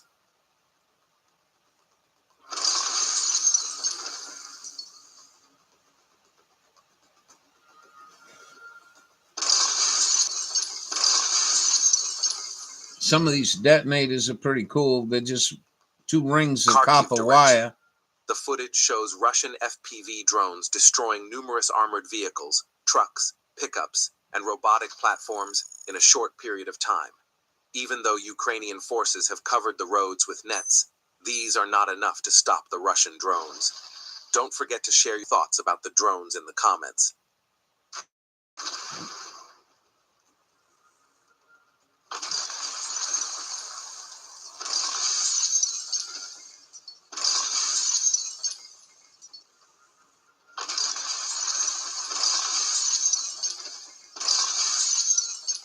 And believe it or not, they will. If they're civilians, they let civilians go. If you got a minute, come on, man. Rhonda, we're going right to it. It's an animal video. My wife said, if you win, we'll fly to Asia. Oh, wait a minute. We'll fly to Paris. I bet you won't get toned with just Tai Chi walking before Christmas. Guess who won? My dad can't lose. If you've been on the internet for Oh, some time, you may have seen a photo of the Goat Tower. This became a meme around 2011 that persisted for... All right, let's start from the beginning. This guy's name's Quickside. He's in Ireland. His channel has just absolutely exploded. And he's just a storyteller, all kinds of weird shit. If you've been on the internet for some time, you may have seen a photo of the Goat Tower. This became a meme around 2011 that persisted for a number of years, for obvious reasons. It's a tower of goats, so that's already pretty fantastic on just a surface level, but the Goat Tower has depth too. It invites pondering. What are those goats doing up there? What was this structure used for before the goats took it over? Why are the goats drawn to it? There's no real crazy story behind this. The answers to those questions are all pretty mundane, but it is still somewhat unusual. Firstly, the Goat Tower in the famous meme is neither the only Goat Tower, nor is it even the first. Behold Torredish Cabrish, Tower of the Goats. Built on a winery estate in Portugal in the 1800s, the Torredish Cabrish is thought to be the first ever goat tower. Why was it built? Well, according to Francisco Guedes Almeida, who is descended from the legendary Goat Tower architect, his ancestor thought the goats did not belong to the plains, so they built the Goat Tower so they could have a mountain. A broader explanation is that the Torredish Cabrish is an example of an architectural novelty that was popular in Europe at the time, the folly. A folly is a structure built primarily for decoration, though its appearance mimics some other purpose. Broadway Tower in Worcestershire, England, is of a style reminiscent of a castle. Damn, that's a lot of was work. Clearly never meant to defend anything. The Temple of Philosophy in Ermenonville, Villa, France, looks like the ruins of an ancient shrine, but it was just built to resemble it. And the Dunmore Pineapple in Scotland has never even been visited by SpongeBob. The Torredish Cabrish is one of a number of follies built on the winery estate, but it's clearly the best one. Francisco Guedes Almeida thought it was the only such building in the world, until he was traveling South Africa and saw a very similar goat tower in a winery there. He called up his uncle. You won't believe this. There's a goat tower here, just like ours back home. His uncle responded, you're in Fairview. How the hell did he know that? Well, the uncle explained that a South African winemaker had visited them in the 1960s and was particularly taken by the Torredish Cabrish. In 1981, he wrote to the Getz family asking for their blessing to build his own goat tower on his own winery in Fairview, South Africa, which they granted. This is actually the famous goat tower from the memes, but for some reason it seems to have been more popular than the Portuguese tower even before Leslie's it became making a meme. some kind of Illinois dinner farmers about this David time. and Marcia Johnson saw the Fairview Tower in a wine You or I magazine are, well, in even you and I are on different time Apparently, zones. their reaction to this was, 9 o'clock. have one, because they then built their own So it's massive like 7 six-story o'clock on the goat West tower, Coast. despite not owning any No, goats. 6 They o'clock. called it the Tower of Ba. It was Going only a couple night-night. of years later that they bought Well, 11 thanks for goats, stopping and their in. farm is now known as Goat Is Tower that what Farm, pulling in is that any the tourists results that of find rolling one themselves up? in the area. A good few people were inspired by this same magazine article, actually. A dairy farm in Norway built one too, putting illustrations of the structure on their products. The chef at their restaurant has a tattoo of the thing on her back, the quality of which indicates she may have put it there herself. Another winery in Virginia, USA, claims to have the tallest goat tower in the world, standing in at 34 Have a foot. good night. Thanks for coming. As we all know, goats use Thumb the up. metric system, so more Subscribe. properly that We'll would see be you in the 10 morning, maybe. meters. There are quite a number of goat towers all Whipped over cream. the world now, mostly in wineries or farms. Yeah, but what's the a couple point of of notable them? exceptions include Maryland Zoo, although their Did I structure miss is more of something? a What's the goat point castle of them? than a tower. Probably the most Just kinda bizarre neat. goat tower is located in downtown Memphis, in the outdoor seating area of an Irish pub. I know I did enjoy that while I'm having a drink. Turn off that game. I wish to observe the goats in peace. I love everything about the idea of a goat tower. The fact that goats enjoy climbing so much and are so curious that if you just build the tower, they will occupy it. You can spend hundreds on a cat tower, and Mr. Fluffypuss will not so much as So look they at do it. sleep But in it? build a tower in the vicinity of goats. I would think you have to get up there and put hay and clean it out. I also like that humans so enjoy the fact that goats climb the towers that they will invest serious time, money, and labor into making an otherwise completely pointless structure. If you're a human, I'd be willing to bet that you're thinking, if I had the means and the goats, I would 100% build a goat tower.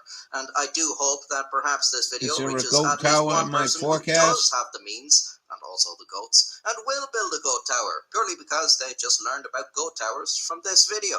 Not a massively intriguing topic, I just like it. What's wrong with that?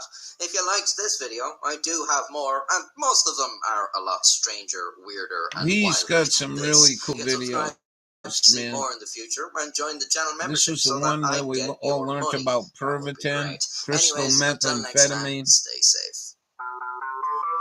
1.23 million subscribers.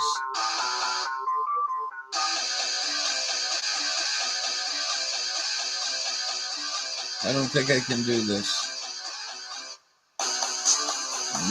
Yeah, we're going to get a copyright. All right. Well, Leslie, I got an hour and a half in. I had 3 ladies sitting with me on a lonely Friday night. What more could a man ask for? You want to keep going?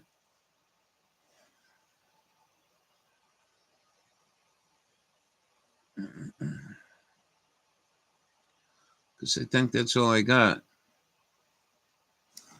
Oh, no kidding. Do they really?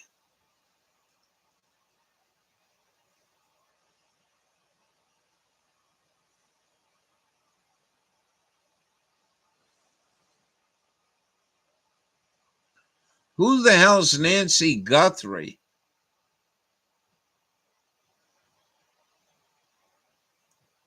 There's a SWAT team. Breaking news, SWAT raid. Nancy Guthrie's kidnapper. I don't know who Nancy Guthrie is.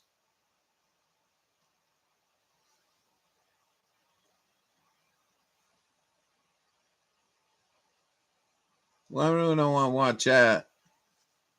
I'm kind of ho-hum. It was a good night. I'm glad to see you guys.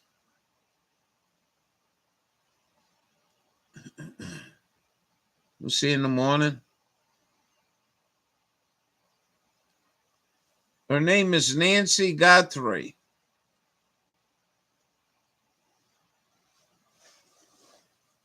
Yeah, the lady who is missing. But I don't know nothing about who she is.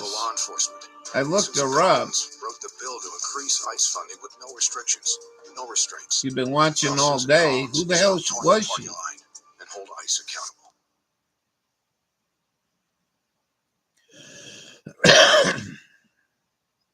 Just a distraction, I think.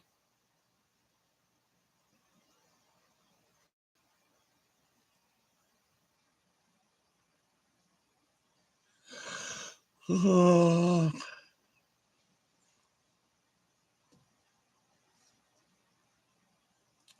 many people in this live stream? Oh, this one ain't doing a crown thing. I don't see no crown bullshit. So I don't know if John will let it go out. JLR investigates. Yeah, but again, I asked you a simple question. If you're watching it all day, who's fucking Nancy Guthrie? Oh, you are? Yeah. Who are you? We're neighbors. Nosy neighbors. How are you, nosy neighbors? What's going on? Do this, What I do guess. what's happening in your neighborhood, nosy Well, I saw it on Twitter, and I'm like, really? Saw it on That's Twitter? like right behind us. I was getting my nails done, and I thought this is Nosy more neighbors. You guys live in the neighborhood? Yes, we do. Almost every Are you neighbor that's walking coming around has distance? been like happy. Behind here. Oh, Do you think I can use your bathroom? so they took the daughter or the mother? On someone else's yard? That's TMI. Yeah, right. I'm unmuted. 82,283 watching. There is an outhouse. What? Oh, with the new bill? It's over in the DR Horton. It's like covered with a nice gate. I can tell you where it's at. Do you guys think this is legit? Mother of Savannah. Are you guys local? Huh. No. And what was the purpose? I am. Welcome to the neighborhood. How's the neighborhood? I don't understand. Okay, thank you. Yeah, I don't understand. If you've been on the internet for some time, you may have seen a photo of the Goat Tower. This became a meme around 2011 that persisted for a number of years for obvious reasons. It's a tower of goats. So Oh, no. Come on. For real? that's already pretty fantastic.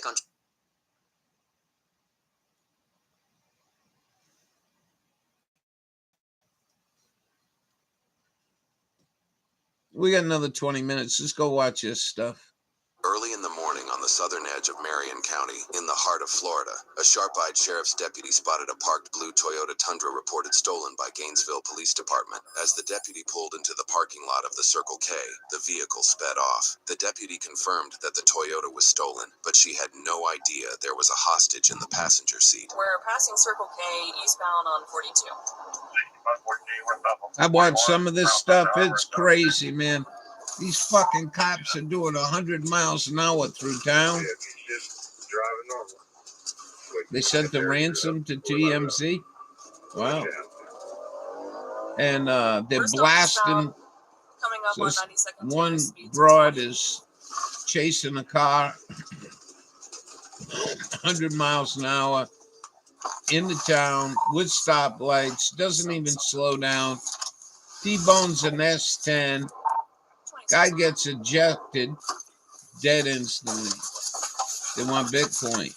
Oh. Coming up on 42 now, Marion. Gonna watch one yesterday. Making a U-turn at 99th Avenue. Looks like we're headed back westbound. Watch one yesterday where some guy was throwing out spike sticks. No way! Holy macaroni. I almost did it again, you know. How the hell are you doing? You can call in, you know. East toward 441 at the intersection. Wow. What a trip. most likely going northbound. I'll have to tell all 3 viewers tomorrow that you stopped in. Northbound 441. You know, you two look similar to me in in the pictures from here, from where I sit. All 3, yeah. We're governed to 5. Sometimes YouTube ain't paying attention, and we have 5. You can call in if you want. Sister Golden here was here, and Rhonda was here.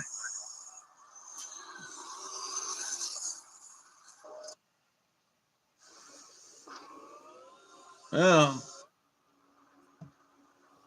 another commercial.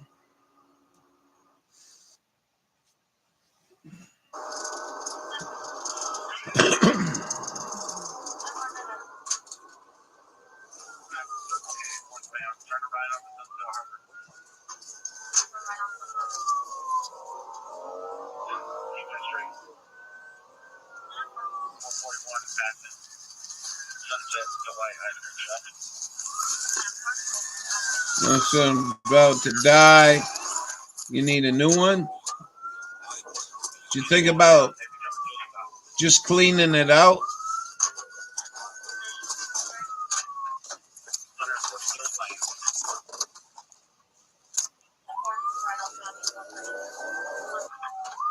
But they were all made to fail.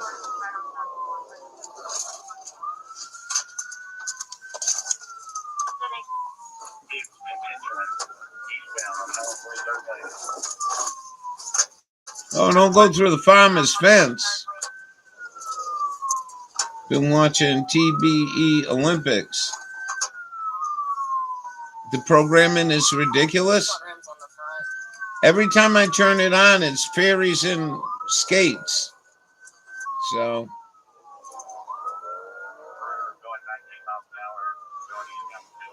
haven't seen no bobsled.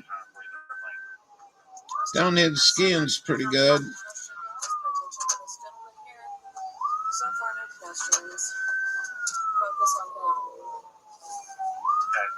Curling, no way. Yeah, there's a curling club between me and Belfast. That's something I've been wanting to do. I want to go there and watch. That looks really good. I grew up playing bocce. I don't know if you know what that is, but it's not really similar to curling, but oh, I bet. They're flying, man.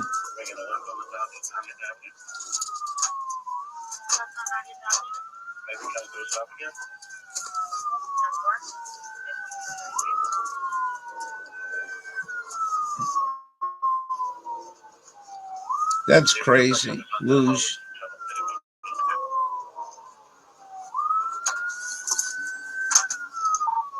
Well, when they're brushing the ice, they're warming the ice, and that makes it a little more slippery. So if they do it on one side of the stone, they can turn it a little bit.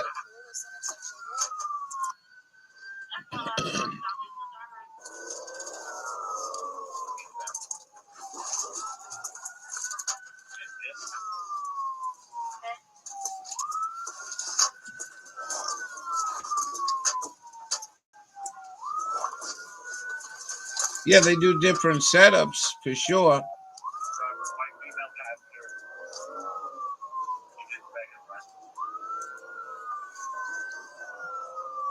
I go,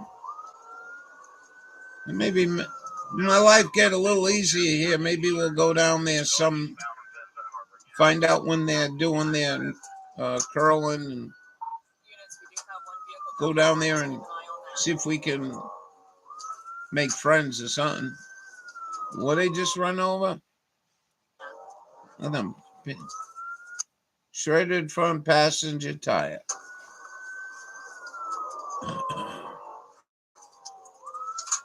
Front drivers.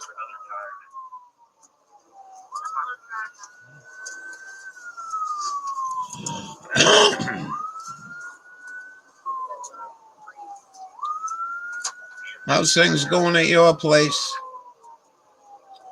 No, really not. But there's no snow in Idaho, no snow in Utah, and no snow in MJ. MJ comes in here 75, 76 degrees. No snow. I probably got about 12 inches on the ground. Yeah. You and me both. The short synopsis is I bought some shitty coal, not putting out enough heat, wasn't warm the house, no snow. He's driving in the wrong lane of traffic. Let's back off, let him back in. Are you in spring? So my pipes, my drains started freezing up. Then I got the wrong gasket stuff they sold me. That was another 2 days with no heat, real heat. I got this heat pump. Anyways, I think the main line going into the septic is frozen. So I have to access that under the crawl space. It's not too pleasant. But we're not bitching. You ask me how it's going, it's going. Oh, yeah. Yeah, I'm hoping it's frozen. If it ain't frozen, I figured I could stick a stick down there, a broom handle, see if there's a blockage. And if it's hard as a rock, I'm screwed. You know, bucket and sawdust. Oh, anyway. You didn't see my new dog, did you?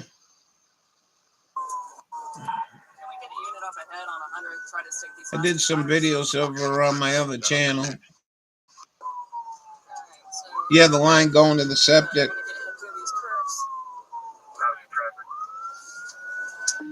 It's like a 6-inch line. So yesterday I worked hard under there. It was just a real mess. Anyway, I'm trying to get the end cover off, what they call the clean out cover. It's bronze. I heated it. Couldn't get it undone. So I sprayed it with penetrating oil yesterday. And tomorrow when I feel refreshed, I'll go under there and see if I...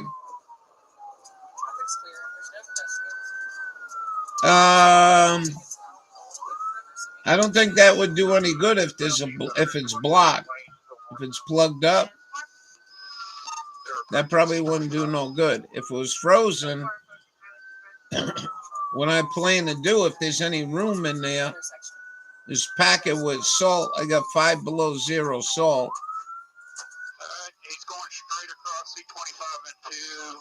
Then pour some super hot water down into the bathtub.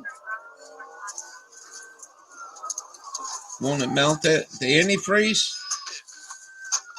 I don't want... Antifreeze is very expensive. And it won't melt this. I don't think it'll melt ice. Unless it's mixed. Like if you had water and you mix the antifreeze and set it out real cold, it won't freeze. But I don't think it'll melt it. This salt I got is pretty strong stuff. It's good for 5 below zero. And if it's something else, I don't know what I'm going to do. Listen, I either have to get a compost toilet or go get a loan.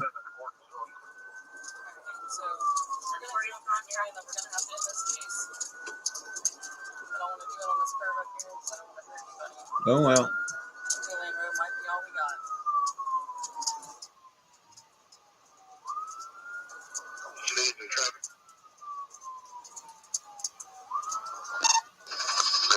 So your house, you still got the Airstream to move into?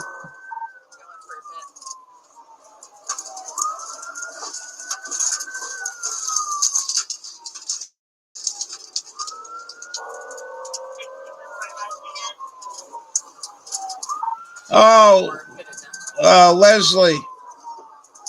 You still here, Leslie? Leslie knows about it. It ain't nothing I did.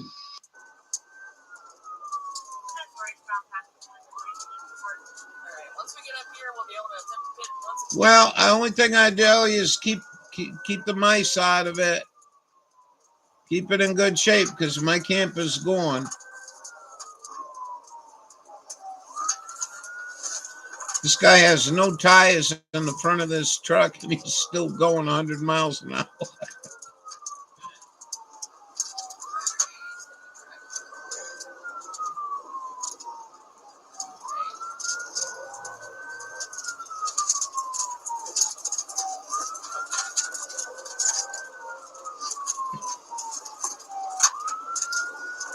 I don't know what I'm going to do. Oh, you sold it? I sold mine. Hey, this lady, she was very nice. She told me what she wanted it for.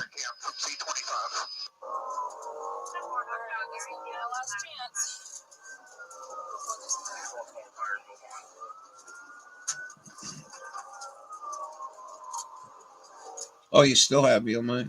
Yeah. You still have yours? Yeah, I sold mine. It was blocking the wind here.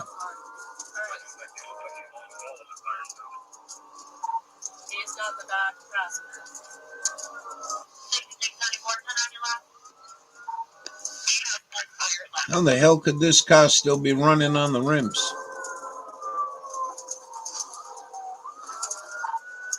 How did you do that? If you're in it for a few months, he has moved now. How's the thing with your brother?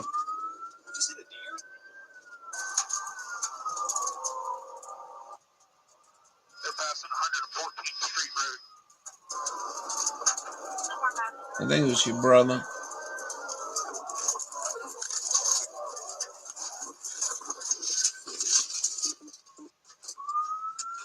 Oh, no way. The one that was giving you all that trouble? I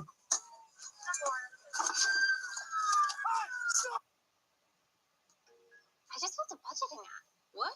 How? Base 44. Look, it pulls all our expenses into one place and breaks down spending by team.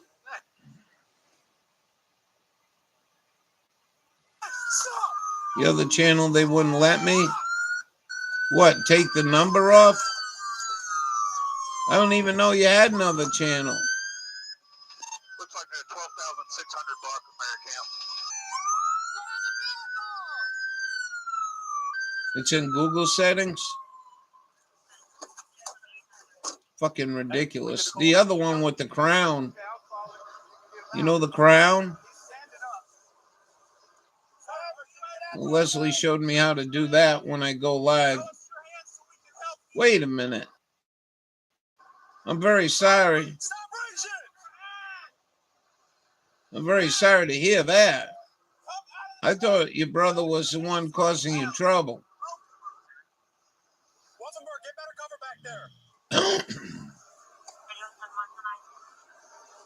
Oh, the other channel. Okay, I get you two confused. It's in Google settings.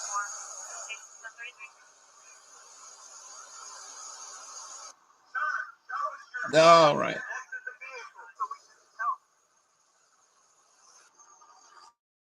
Hey man, you want some better cover? Well, I'm confused, Dawn. I got my engine block. You ain't got a whole lot over there. You're welcome, man. Start back hot. Signal 1031. Travel stage. The passengers unresponsive. Sir, I need you to exit the vehicle so we can help you. Please show us your hands. They haven't secured you. Here, one man. They're still trying to get them out of the vehicle. They're approaching now. Well, I'm sorry. I didn't mean to hurt your feelings if you miss them. I thought I got you confused. He's in the back seat. I guess. He's in the back seat standing up. He's in the back seat standing up. Who's behind me? It's been 5 years ago? Wow.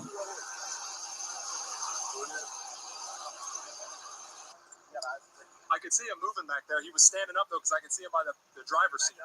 He was standing up. He was standing by the driver's seat. Wow.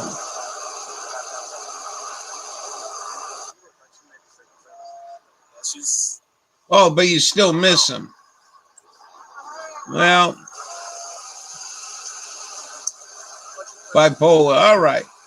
Thank you. I'm getting old, you know, and I haven't seen you in a very long time. So at least I remember what you would used to talk to me about. And I'm sorry to hear he's missing.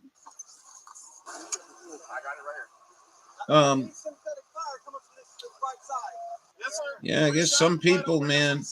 He's standing up against the top of the truck. April, I ain't heard from my brother in 3 years.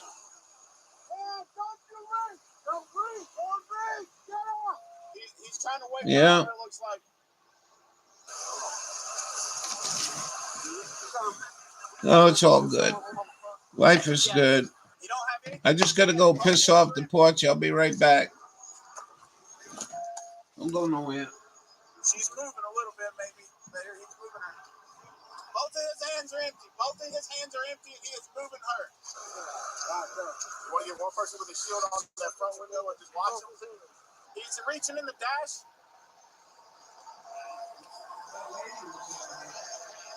Come on, go get the traffic. Get out of here. Back up. Come over here with the house. Rick, yeah, come over here. I don't want to cross fire. So, double shields.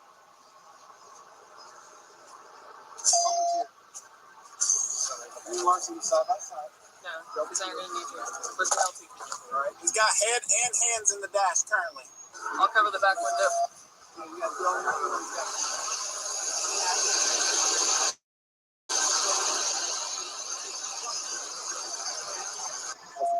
Just so if something happens, you don't fire. They got enough fire right there.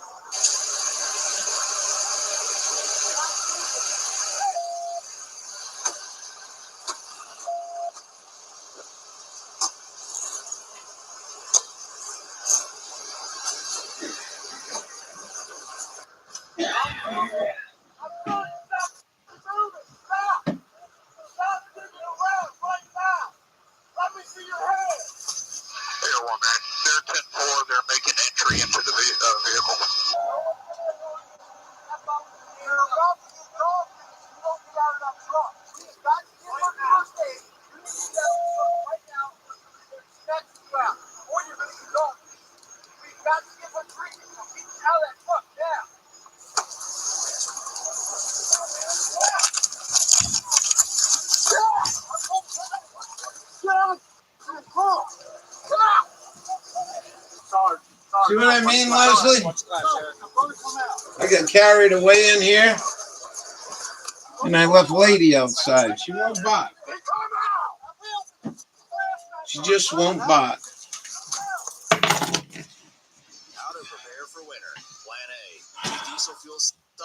Keep clicking along. Oh, you ain't kidding. You ain't kidding. I just turned 68. This lady, come here. Pick your head up. My new dog had to put Buddy down. Very hard to see, though. What do you want? What do you want? Give me that paw. They share this existence in the biggest single shard. A breeder dog. Some guy on radio. Ham radio. Called me up. Says, how come you ain't been on the radio? I says, well, I've been a little down. Put Buddy down. So the other guy, that bred dogs, says, I got a girl for you. I got a lady dog for you. And so Josh and I went, like, it was 2 hours one way. I was kind of really apprehensive because he said it was a male. Her teats were dragging on the ground. I got it fixed, and her teats are nowhere near as bad as they were. Ah, you big mutt. Produced how many babies? 400, 500, 200? I don't know.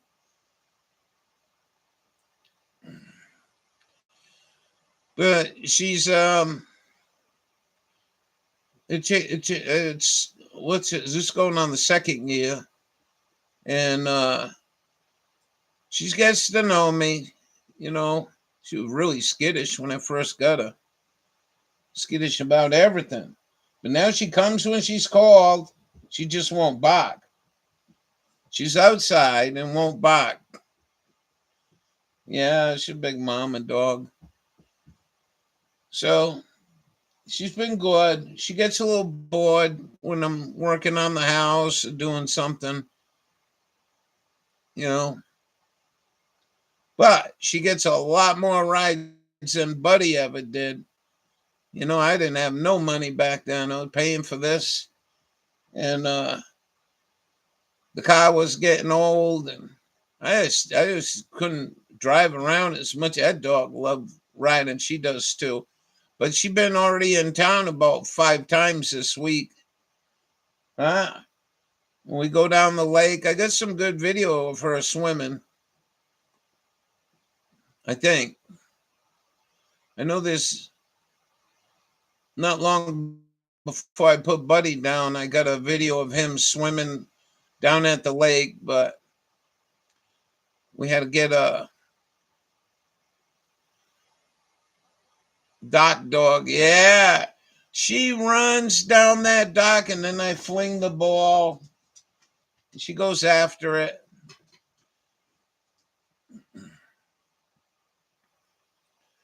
She's been a good companion. So that's really about new. Got another car last year. Had to go to Massachusetts to get it. Wasn't all rotted out. Little Corolla. Really good shape. Doing her job. I don't mean what do you mean doing her job? She won't bark. She will not bark. And we go into town, and I sing her song, Lady, Lady, Lady, and she'll bark and bark all the way down to town. I think they pulled her vocal cords out because she got a real weird bark. And so I think it might get painful for her. I don't know. Kind of tough when you get a 6-year-old dog.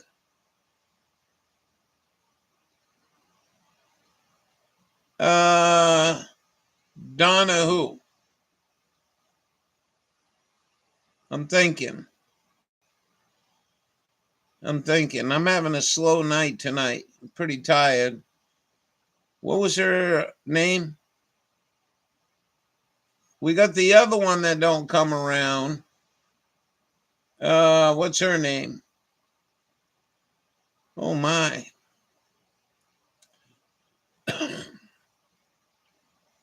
I'm not sure, Leslie. We lost a lot of people, and it could be me. We were talking about this really heavy the other day. But you know, Dawn, I do this every day for at least 2 hours. If it's raining, sometimes we'll go 3 or 4 hours and just play video. Nobody comes in here. Yeah, I know who you're talking about. I don't know where she's been. I'll tell you who I have in here now. We had a blowout Backwoods. Backwoods been coming in here, but he just gets off on this tangent about he's going to help me move. I'm like, you don't even know what the situation is here, dude. Please stop. Sister Golden here. Leslie, number one. Leslie's always in here. all the way from the West Coast. I can't believe this. Sister Golden here, West Coast. Um, Backwoods from the West Coast. And then Jewel from Maine. We had Rhonda in here tonight.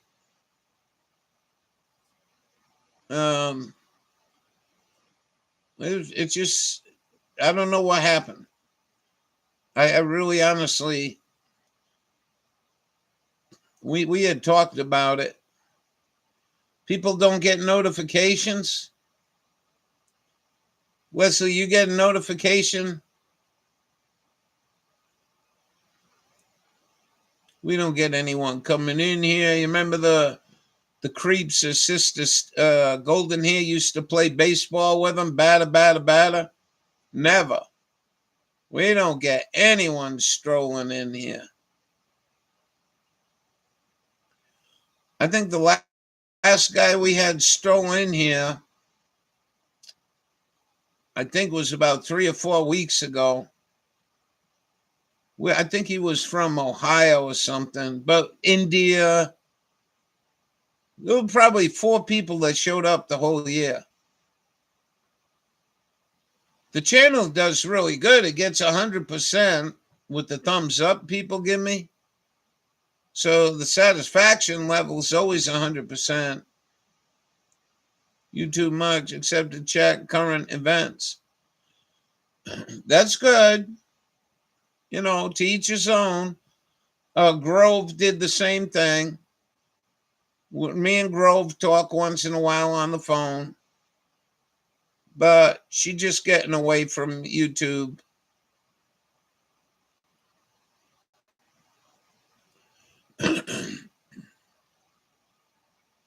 And I guess maybe a lot more people are. I don't know. But the days of 40 in Ralphie's room ain't happening. I try to control my disappointment. Do you go to Dawn? Dearest Dawn Morning?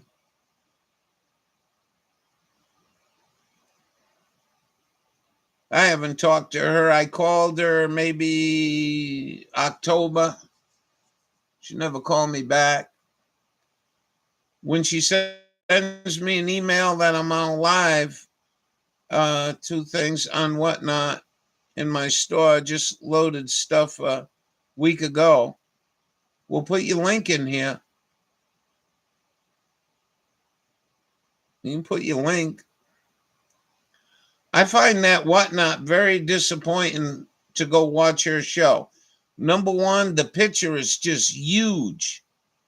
Like all I'm seeing is her fingernail. I don't know what I'm doing wrong. I can't lower the audio. It's so friggin' loud. I got to lower it on the computer.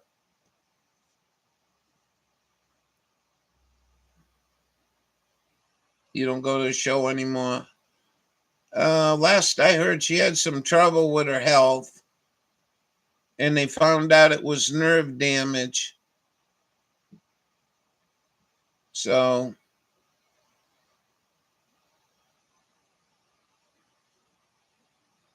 she's been struggling a long time. But her channel's really exploded. Like I said, when she sends me an email when she used to, even if I couldn't watch it, I'd turn the audio off on the laptop and let it play. How are you doing? You only sold 2 things? You've had that store for a while.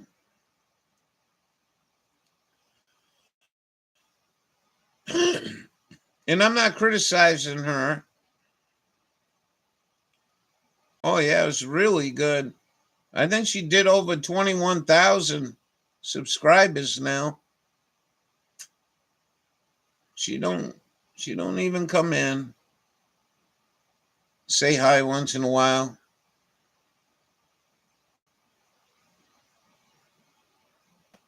But it's all good, to each his own. I think over the years, the channel's seen people, that we were close to pass away. So, oh, you don't do live on there? Going well, good.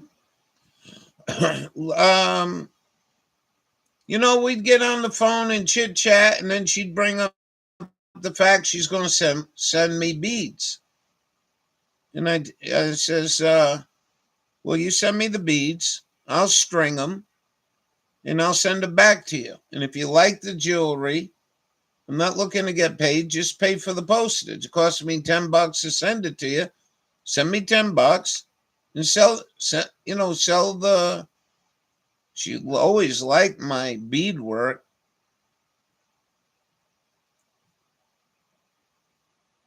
Oh, you stay in touch with us.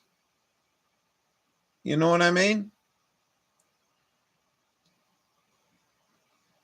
You stay in touch with us and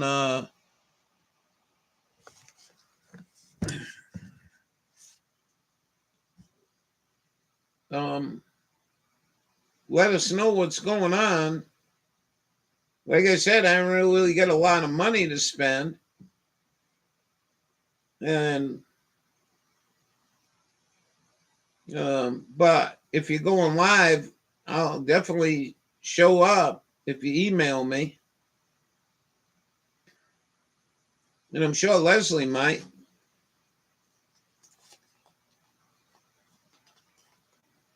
It's been good. I mean,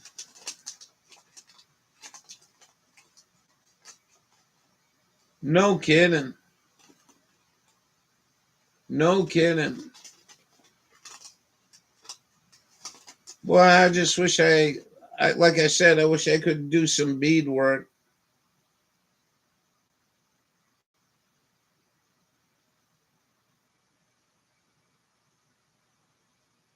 A tub? Oh, a tub of Hot Wheels. Well, you all by yourself? I thought where's your boyfriend? Himself, all by himself.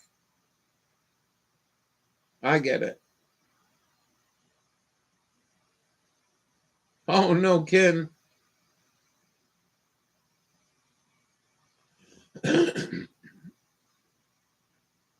I got like a 1980s Arnold Schwarzenegger calendar. With Arnold Schwarzenegger on the calendar, bodybuilding. I forgot where I picked that thing up. I says, oh, you probably sell this one day. You're more than welcome to it, if I can find it.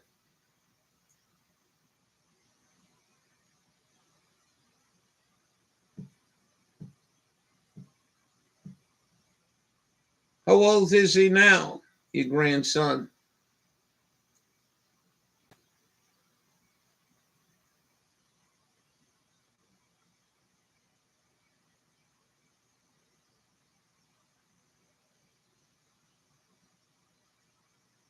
$17.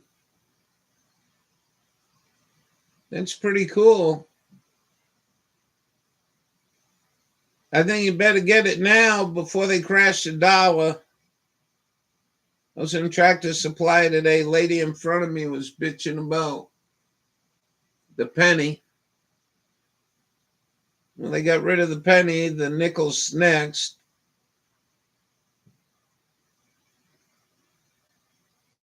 I think it's a big mistake myself. Especially if they start making them out of copper again.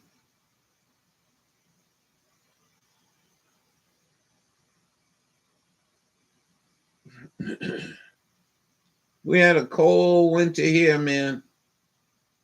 Plenty nights below zero, single digits. Oh, nice. High five to you. High five. I didn't realize I was that much older than you.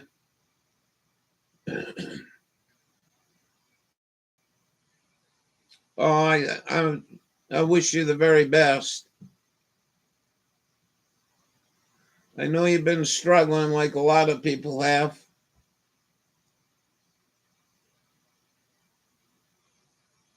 I go by this auto shop every now and then. Just to go in there and say hi. They pretend they're my friends, or I pretend they're my friends. and I'm always asking them for a little bit of work, but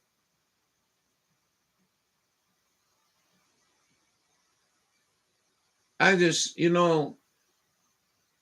especially in the winter, man, I just struggle trying to keep shit going here for a long time for my disability benefits. So you're gonna get disability or Social Security.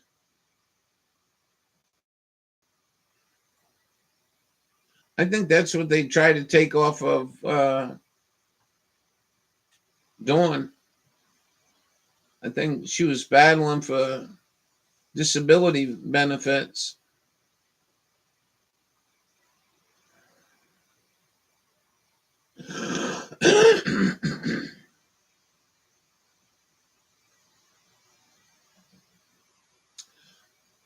And yeah, but selling what? What do you want me to sell?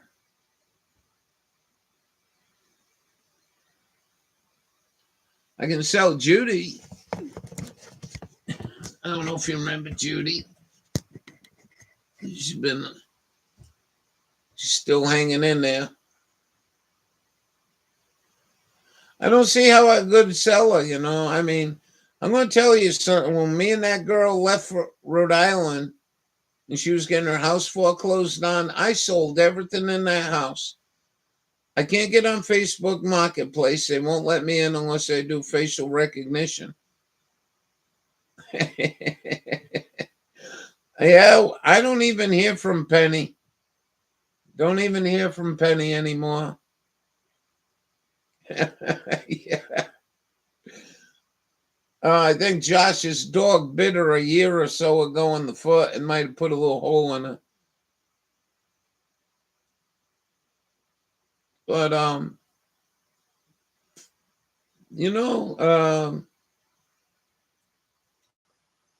I reached out to her. She was going live like a year ago still. And I showed up and she sounded all really excited. I think her husband left her. I don't know. I always stayed for that one live for an hour or so. Old there, man.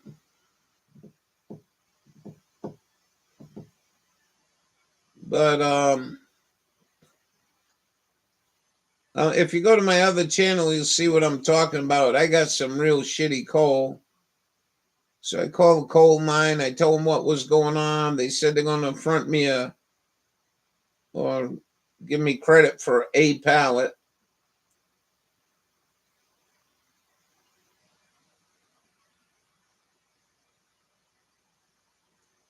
And I still haven't got it yet. I think Sunday or Monday I'm going to open up my last pallet. What a fiasco it's been here. And it's all because I couldn't get what I need.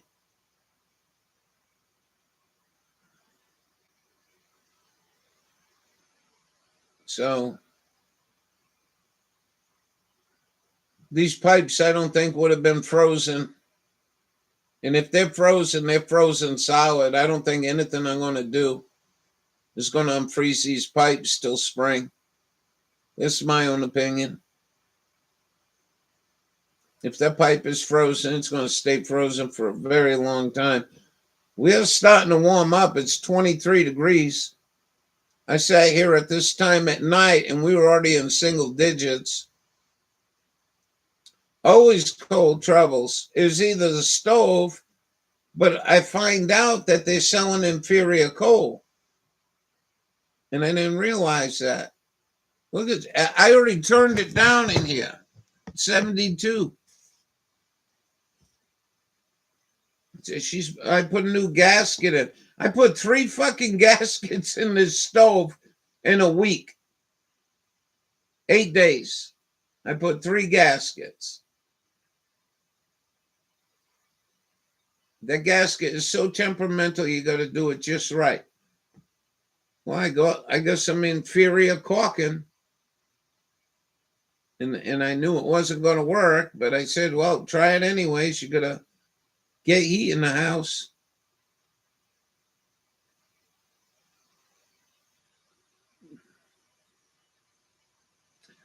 You see where I'm sitting, and then in the back of me is the kitchen.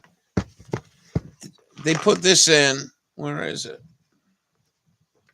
Oh, come on, man. What are you doing? You drunk?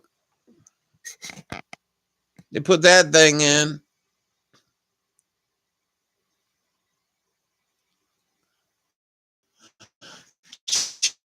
John, you know, so listen to this. He tells me that's near coal.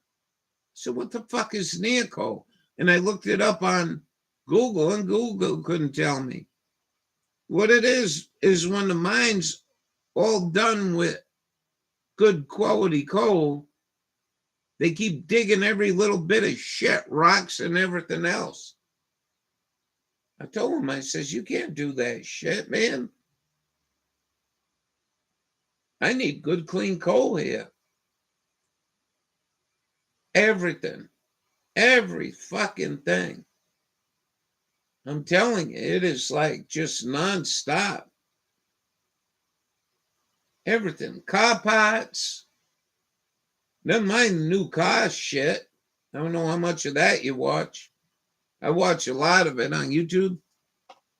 Troubles with the Chevys, the Ford pickups. Yeah. Yeah. So they call it in the industry near coal. Well, why don't you sell near coal to the fucking power plant and get me my heating coal?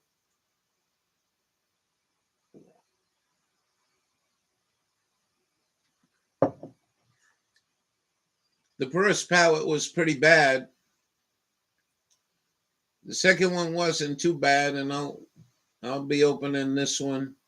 Oh, it's unbelievable, man. It's unbelievable.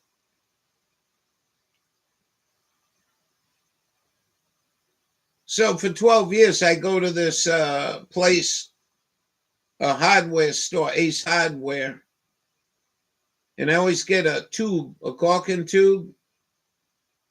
Says 6 in the room. I got 4, Leslie, on my machine. Yeah. So how did, let me ask you this. Do you really think 2 people came in this room and at the same time they said, okay, now let's get out of the room exactly at the same time? I don't think so. I think that's just, well, we can say hello to everyone. No. And you know, that's some kind of mindfuck bullshit.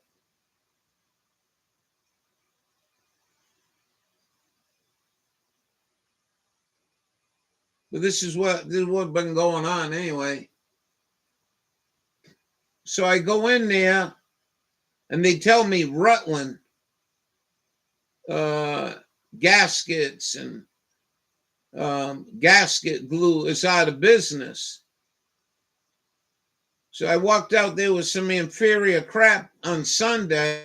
The friggin' thing came up. The gasket pulled up when I lifted the lid up.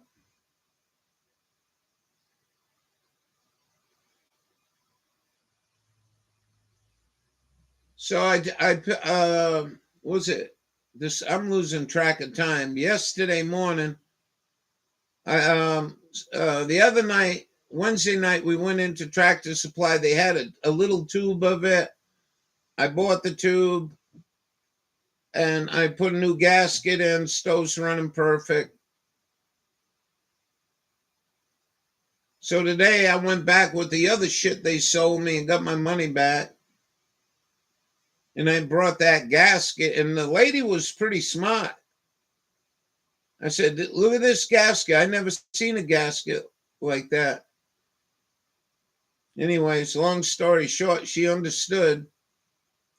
I said, I don't know why you stopped ordering. Somebody in the store decided, oh, let's order this Chinese shit. And I told her, I says, you order that Chinese shit and it don't work for me, I'm going to come in here to pay my money back, even if I use the whole damn tube. Crazy times.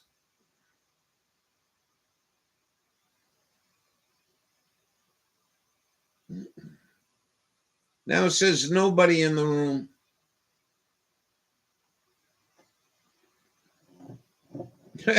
You know what I mean? And she wasn't mad at me. She was actually listening. I said, why are you ordering 500 degree, 600 degree shit when this is 800 degree?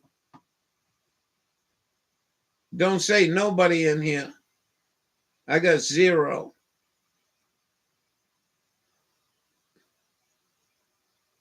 This is a Windows 11 machine. I hate Windows 11, but we certainly don't have the buffering like we used to.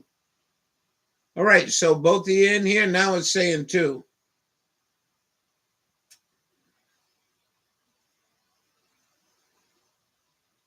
But you're right, you know, I mean, it seems like everything we got to buy is so expensive and just half the quality we used to get. And I think that's only going to get worse as the dollar collapses even further. I went to $112 for a silver dollar. So your grandpapa telling you you're working for, I used to work for $1 an hour. That was a buying power even back then.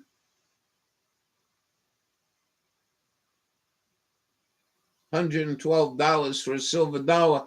And I used to carry them around in my pocket when I was a kid.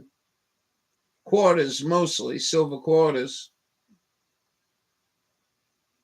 Planned obsolescence. We've been talking all about it. We've been talking all about it. We've been showing videos of cars.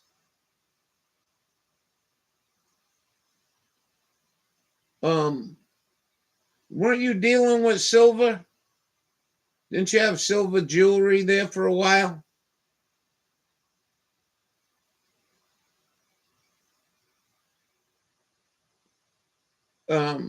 Just remarkable. Ford building transmissions that are prone to failing under 40,000 miles. They put the same shit parts back in it. They sped it up. Chevrolet having motor troubles.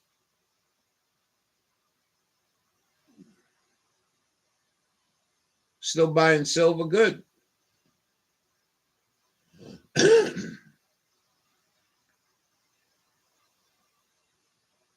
Yeah, we've been watching a lot of that planned obsolescence shit.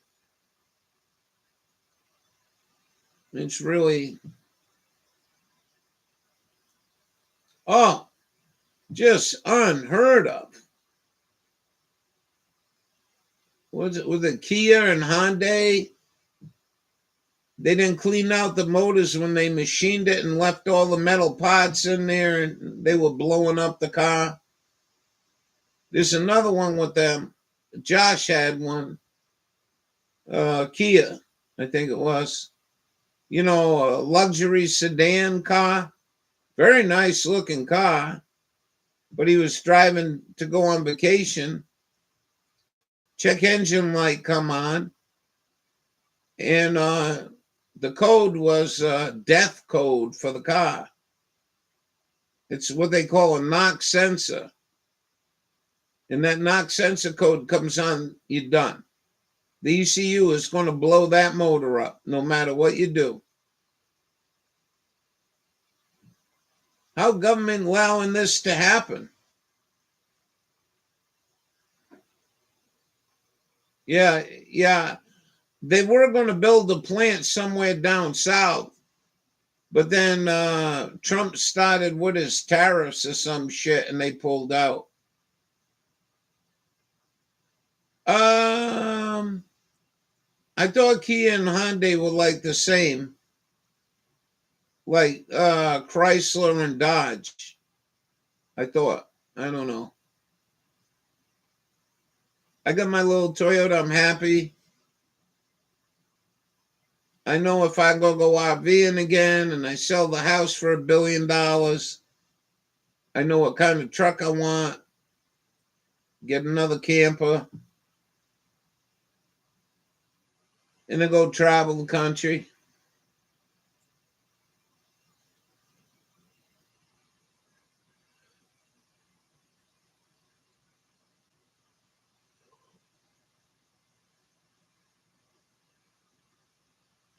Ice busted in TBE, new Kia plant, and because of it, I think. Oh, maybe. I have no problem getting the illegals out of this country, but why didn't they let you and I do it? When they offer $5,000 to $10,000 reward, tax-free, I think that would have been a lot more productive than blowing up another part of the government, making the government even bigger.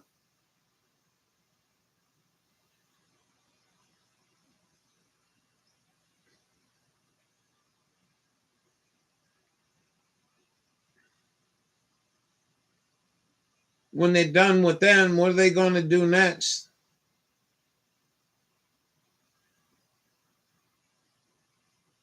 Oh, no kidding. Where were they? You say here in Oklahoma?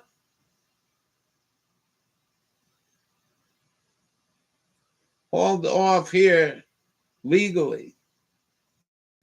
They pulled out of the deal.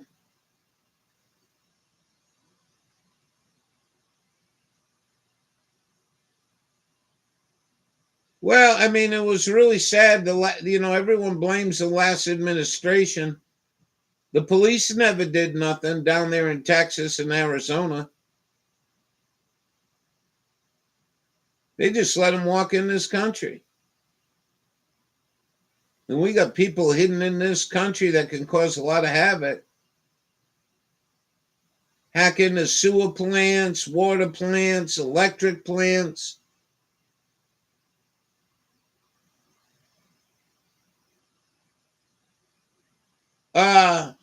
I would say that's a good word for it. No background checks. I watched Katie Helper. She had a gal in there that went through the process of getting a job with ICE. No background check. Carry a gun. Bring your own gun. Got one, we'll give you one.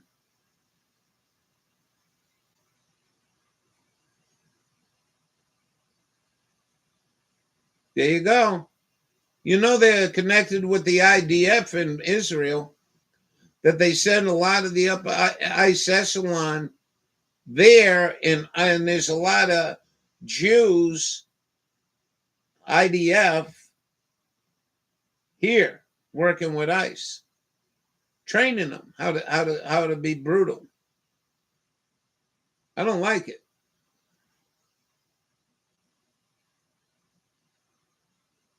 I think it's very dangerous. I don't like the illegals here, but I think this could be rogue.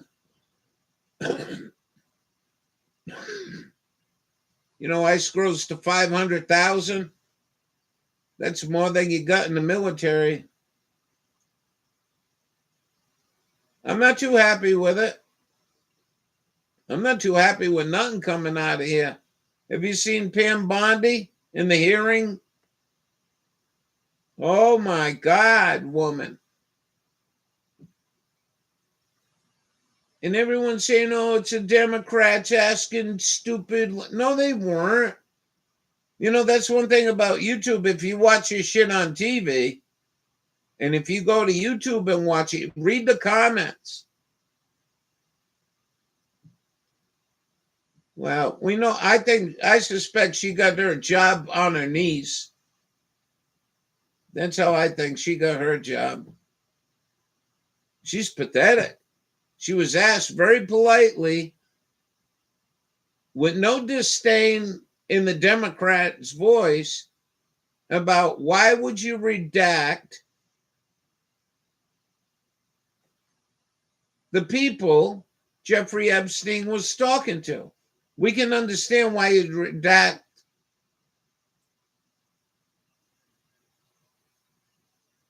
Oh, yeah. I watched Tim Dillon last Sunday, man. It was hilarious. Go watch it. It's fantastic. Give him some time. He goes off in the middle of an hour show.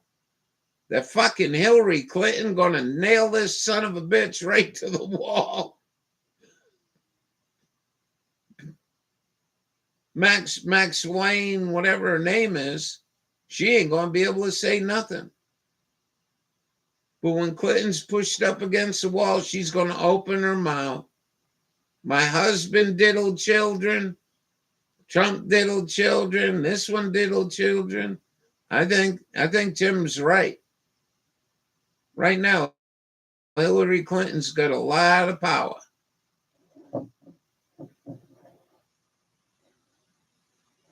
But for these people blindly worshiping, no, I don't think so. I don't think so. I don't think so at all. Donald Trump for 20 years has been saying, release Epstein files. He was interested in it. Yeah, I bet you were.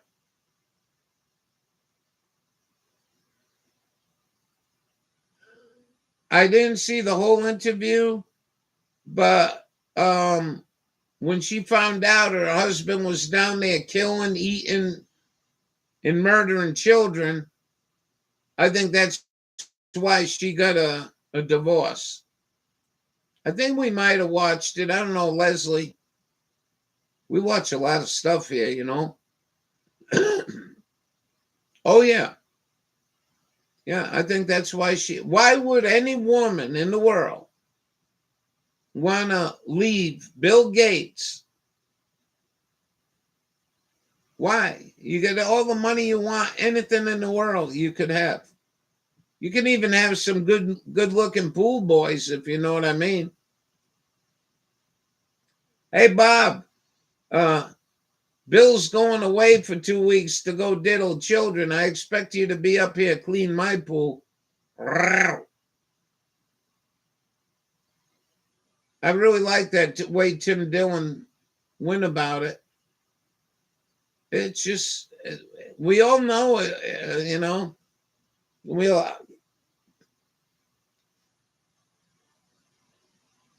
You see Netanyahu come here the other day to give Trump some head count? They closed the whole highway down. There's like 40, 50 police cars and ambulances following Yahoo into our country again. They had helicopters, closed the whole highway down. Disrupted mile for 50 miles.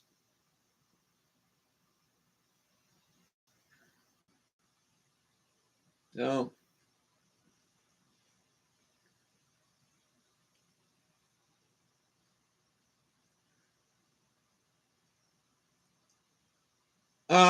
you talking about children jerky? I heard somebody make it might have been Tim Dillon. So look at me, I'm eating children, roasted children and jerky and all this shit. I think that's why I heard that from on that Tim Dillon episode.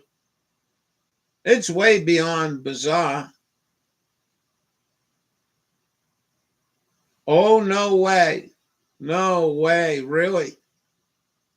Yeah, you can type in the letter J, mail, J mail, and you can access them all.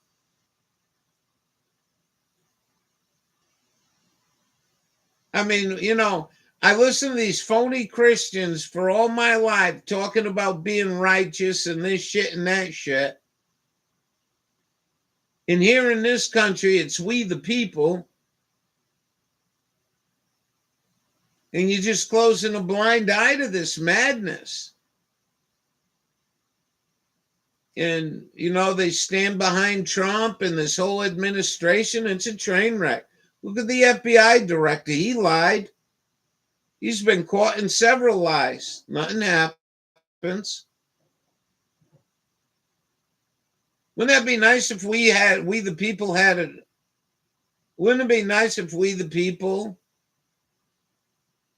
had an ICE on call and we the people decide to go grab that asshole from the FBI for lying?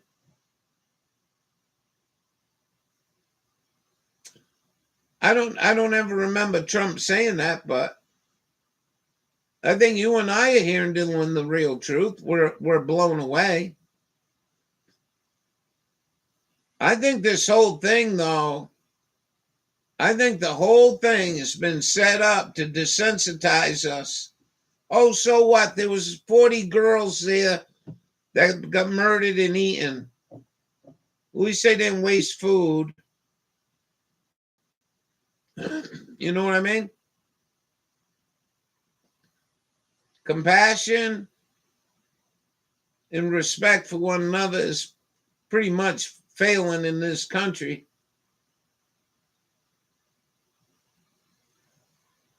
I think they all felt that way, though.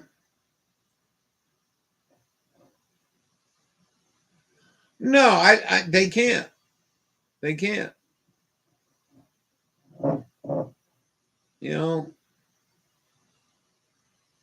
I made a comment. Even my comments get blocked most of the time. Yeah. Even my comments get blocked. But Jimmy Dore was outraged when the second person got killed. And I think in there I wrote, first they came for the illegals, period, period, period, period. Then they came for period, period, period. I got like 40 thumbs up on that. My stuff never gets thumbs up. 40 people that liked that comment. They first came for the illegals and then they came for you and I. Are they? I don't know. Cash Patel, that son of a bitch, lied. If you watch the hearings with Bondi the other day, what's his name? Mathis, exposing Bondi as a Republican.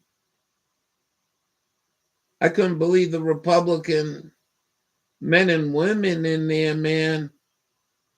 I couldn't believe that. You get a Democrat, really nice, dignified, address Bondi. Well, how come you didn't? Massey. Yeah, Massey. Oh, thanks. I miss having you guys in my life to help me out at times. But the guy asked them basically, we understand you redacting the name of the victim in this email, but why would you redact the name of the person? You all do. You do good. You do help me quite a bit in here. Why would you? Like he had a meal. He had an email. It says, "I'm sorry I caused you so much trouble." You see Epstein name, but you don't see who they're fucking talking about. And then someone has exposed it. That it was some sheik. Now, back in the day when you used to come in here, I played a video of a bunch of old fucking people, even older than me, in turban heads, sitting in this luxury room, and a little 14-year-old girl come in and kneeled, and they were auctioning her off.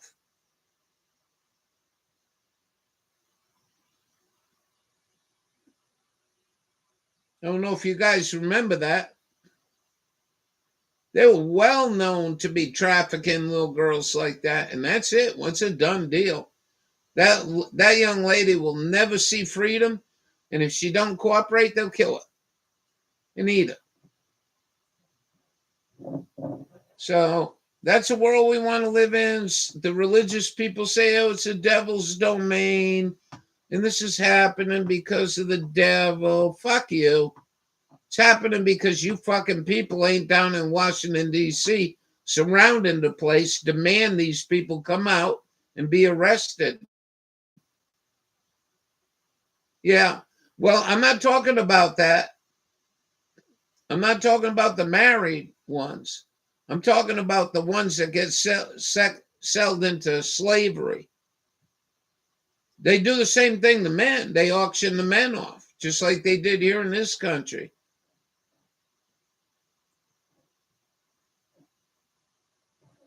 You know, I don't understand how my age range and a little older people than me could be so astute to the fucking bullshit in the last 50 years of my life. You know, if you think about it, all the music we listen to, talking about peace and love, get along. Come on, people now. Smile on your brother. Everybody get together. Try to love one another. It's a great lyric. You see my coffee cup? I got this for Christmas. It's from a channel. Leslie sent this out to me. You can't say it any better than that. Let's be good to one another. You know? Desert Water. Pretty good channel. Got some good photographic stuff.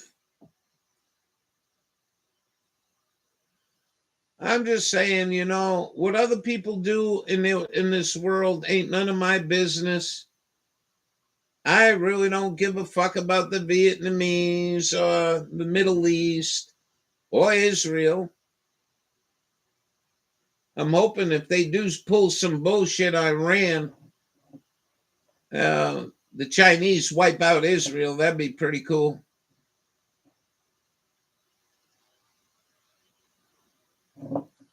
Can't watch much Epstein Files. It makes me too upset. Yeah. You know what happens? I find myself watching somebody, you know, that I like. What's this guy's name? Muhammad or something. I can't say his name too well, but anyway.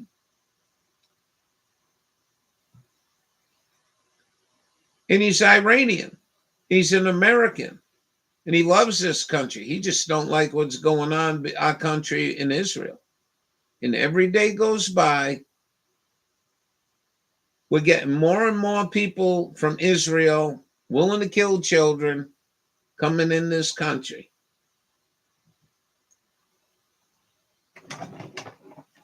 Alex Jones, 20 years ago, he did a show. He had somebody on there. They said BlackRock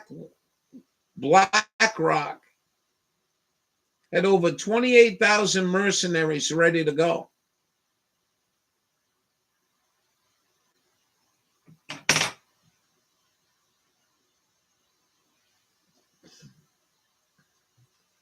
Well, what I find myself happening is I can't sit there and watch a half an hour. I can't watch an hour. I just can't do it because everything you're telling me I already know. There ain't much I can do about it. You see this other channel. on Rumble, watching what Israel doing to the Palestinians, man. I mean, here you go, Cuba, a fucking close, one of our closest neighbors. We shut all supplies off to Cuba. They're starving to death in fucking Cuba. Why? Ready to go. Yeah. I think the white hats, the mercenaries. And Marco Rubio, a worthless piece of shit with no integrity, is all behind it. Starve them to death. Fuck them.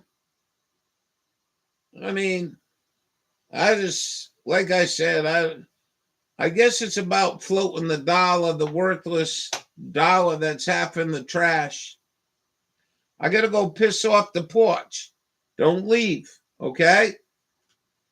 Good seeing you. And good seeing Leslie in here. The other ladies, well, I guess they got bored. But it was good seeing them. I'll be right back.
If you're young, you got a snowmobile, they're out there on the lake right now.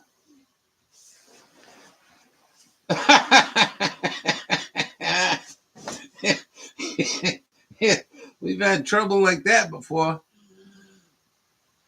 And there's white hats. Yep. I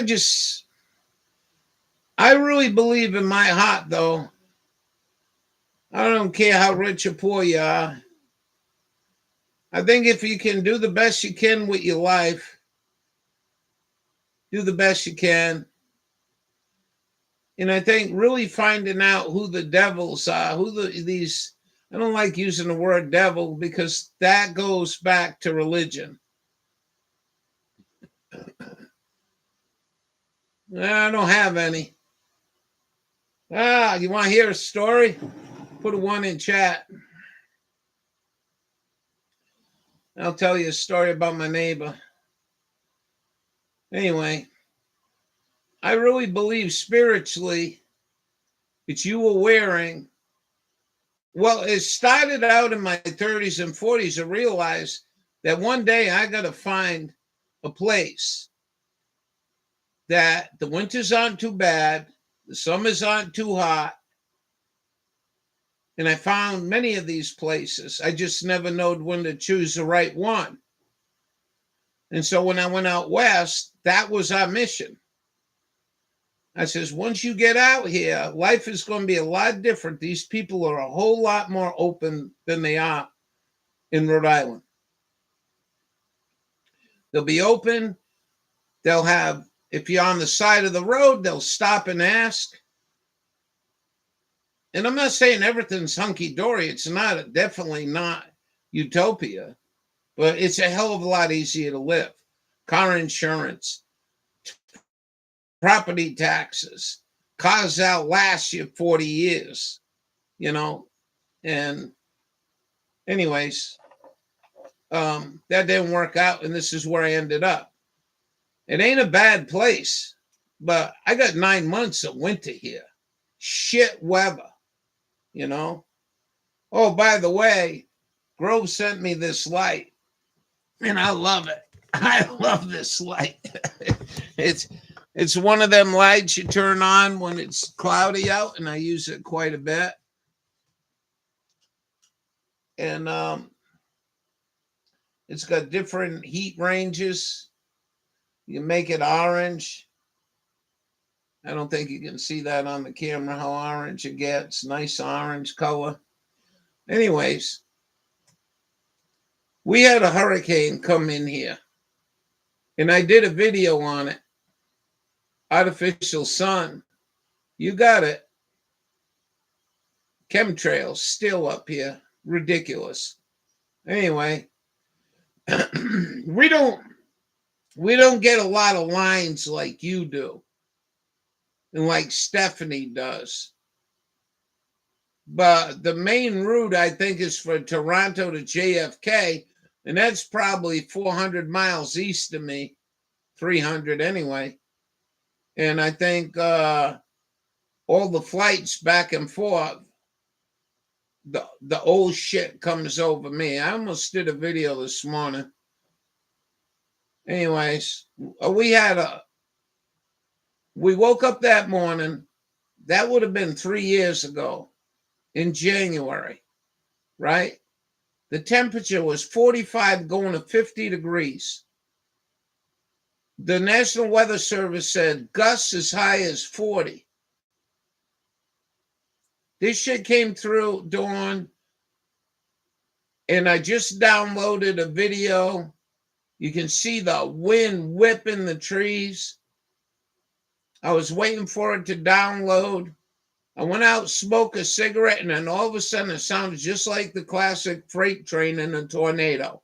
And it fucking went almost a half a mile south of me, all the way up here, and just started knocking trees down left and right, breaking them. I don't have too many trees on my property, but the big pine tree out back, that snapped off. And I knew this was really weather control because nobody even. So I got the Dodge started, and I put an inverter on it, and I plugged my refrigerator in. I said, okay, let me turn on the TV at 6 o'clock news. And the governor, I don't think she even said hello when she came to the podium.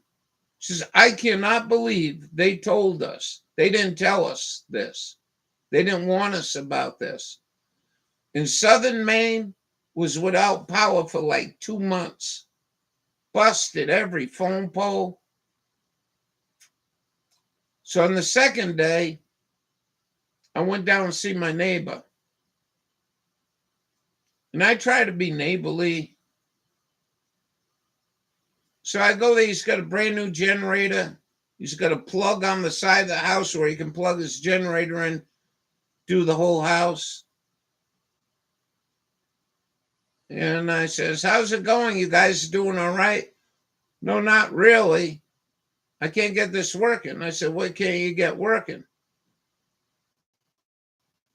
He says, well, I got everything plugged in and the switch is right and then no power. I says, well, I'll go get my voltmeter and we'll see if any voltage coming out of the plug. But on the machine, it had a voltmeter. He said, no, because look, it says 240 volts.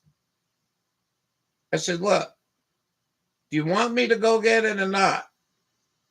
No, that's all right. So I come home. I get a knock on the door half hour later. Do you know how to use one of these?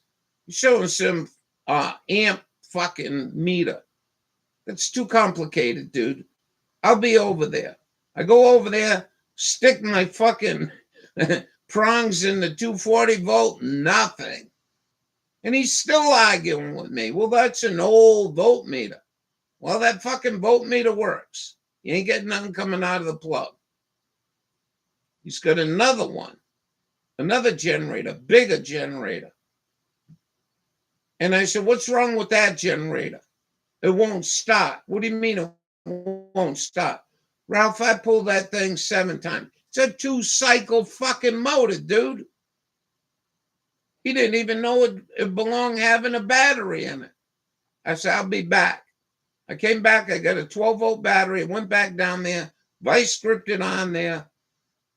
It's not going to start. It's not going to start. It's not going to start. I turned that key within 3 seconds. It fired right up and ran beautiful. We brought it over there, plugged it in. He's got light in the house.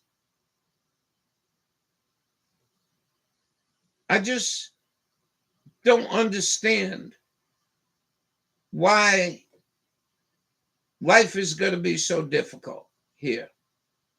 You know what I mean?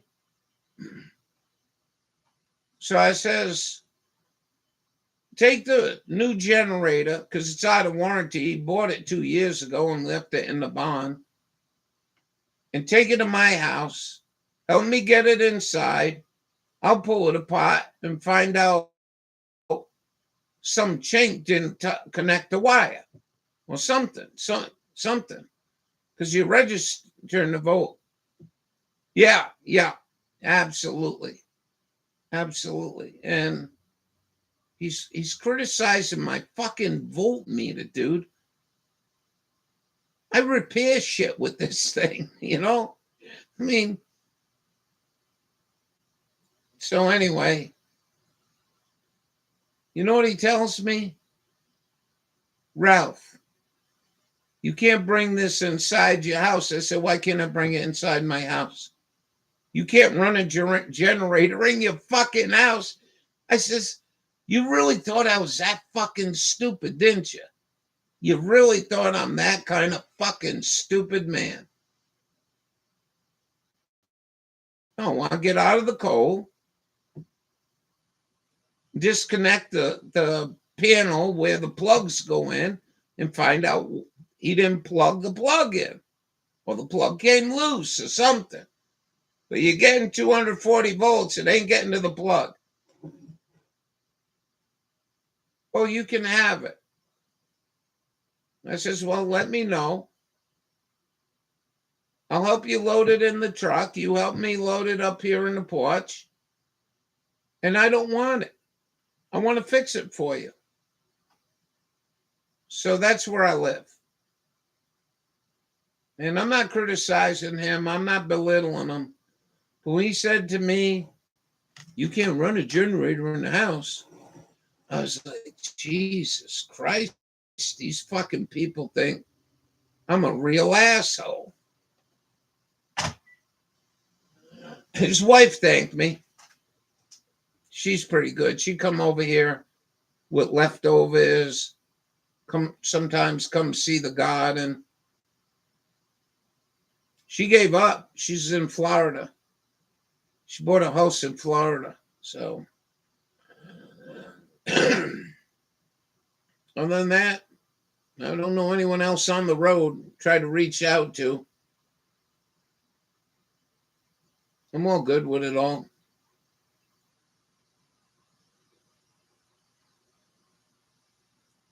Well, I mean, you're not too mechanically inclined to realize that you're, and I didn't stop there, you know. I said, I got to take my battery home.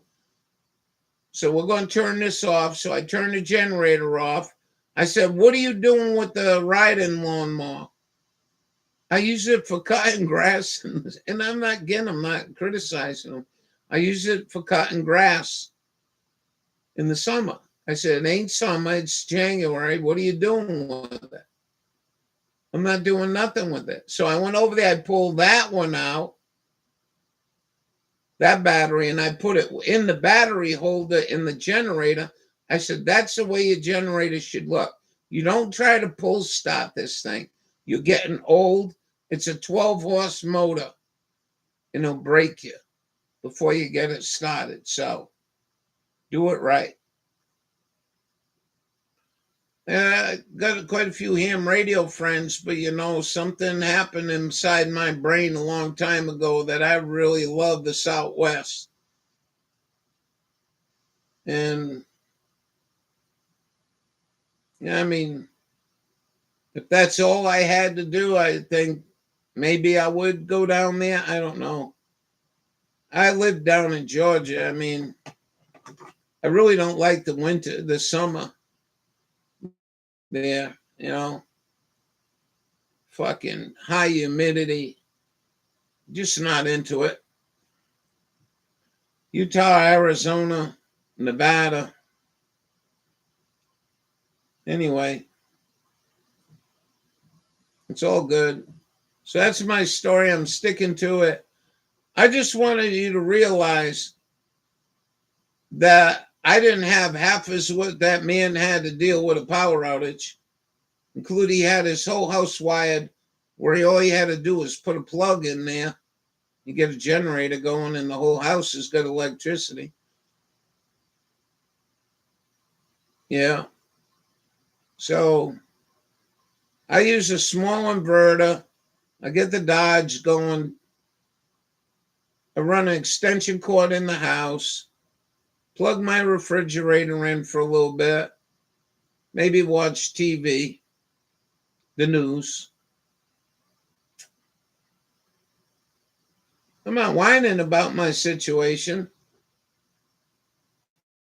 at all. I'm just saying that I got home from that day and I just wanted to bang my fucking head against the wall. I was just like, what the fuck am I? Ralph, it's you, man. It's you. It can't be everybody. So, I think they had us restored in 7 days. But it was winter and it got cold again. And the thing about my coal stove, I don't need electricity. But I run a fan to help blow the air inside the bathroom, the pump room, and in here. I move the air around with that pedestal fan. And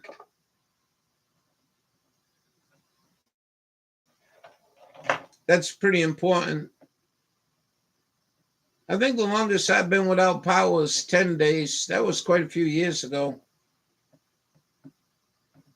But we get by, I mean, and again, I'm not trying to make fun of the man. Everyone's got their own way of doing things. But I went down there, I got your shit squared away. I could have done this all in 15 minutes if you cooperated. Instead of 2 hours. Never got the generator either. I didn't really want the generator. I'm not out to get free shit. You know what I mean?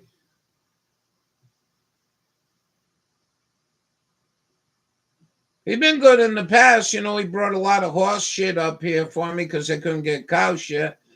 And all that led to is some kind of weed that grows in the garden. It's a real son of a bitch. It blankets the whole bed.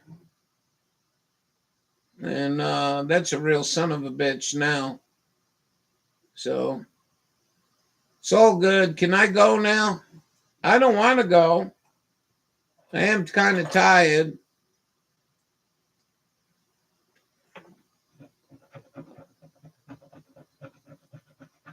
I wish you the very best,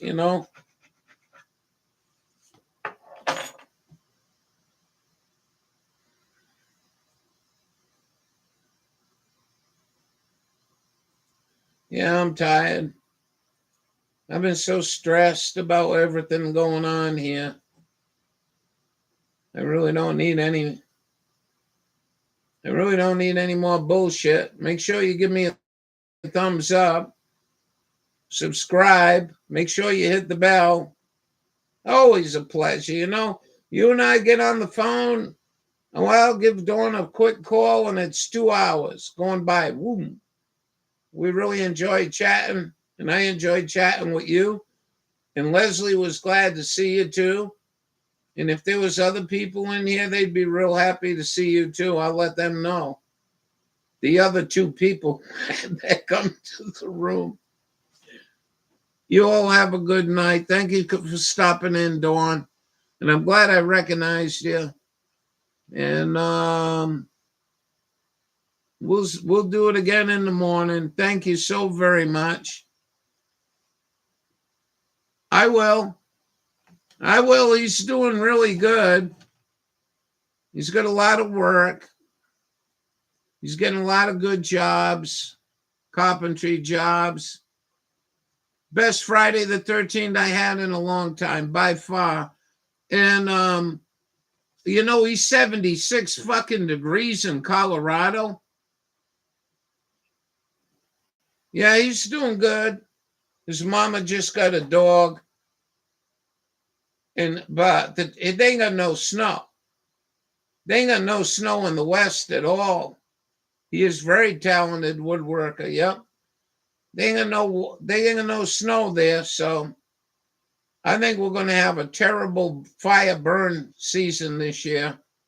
And if we don't get some moisture here, I think the state of Maine might burn down too. Thank you for coming. Have a great evening. And until we talk again, take good care. Leslie, take care. Thanks for coming. Thanks for the thumbs up. And we'll see you in the morning. Have a great night. Sweet dreams.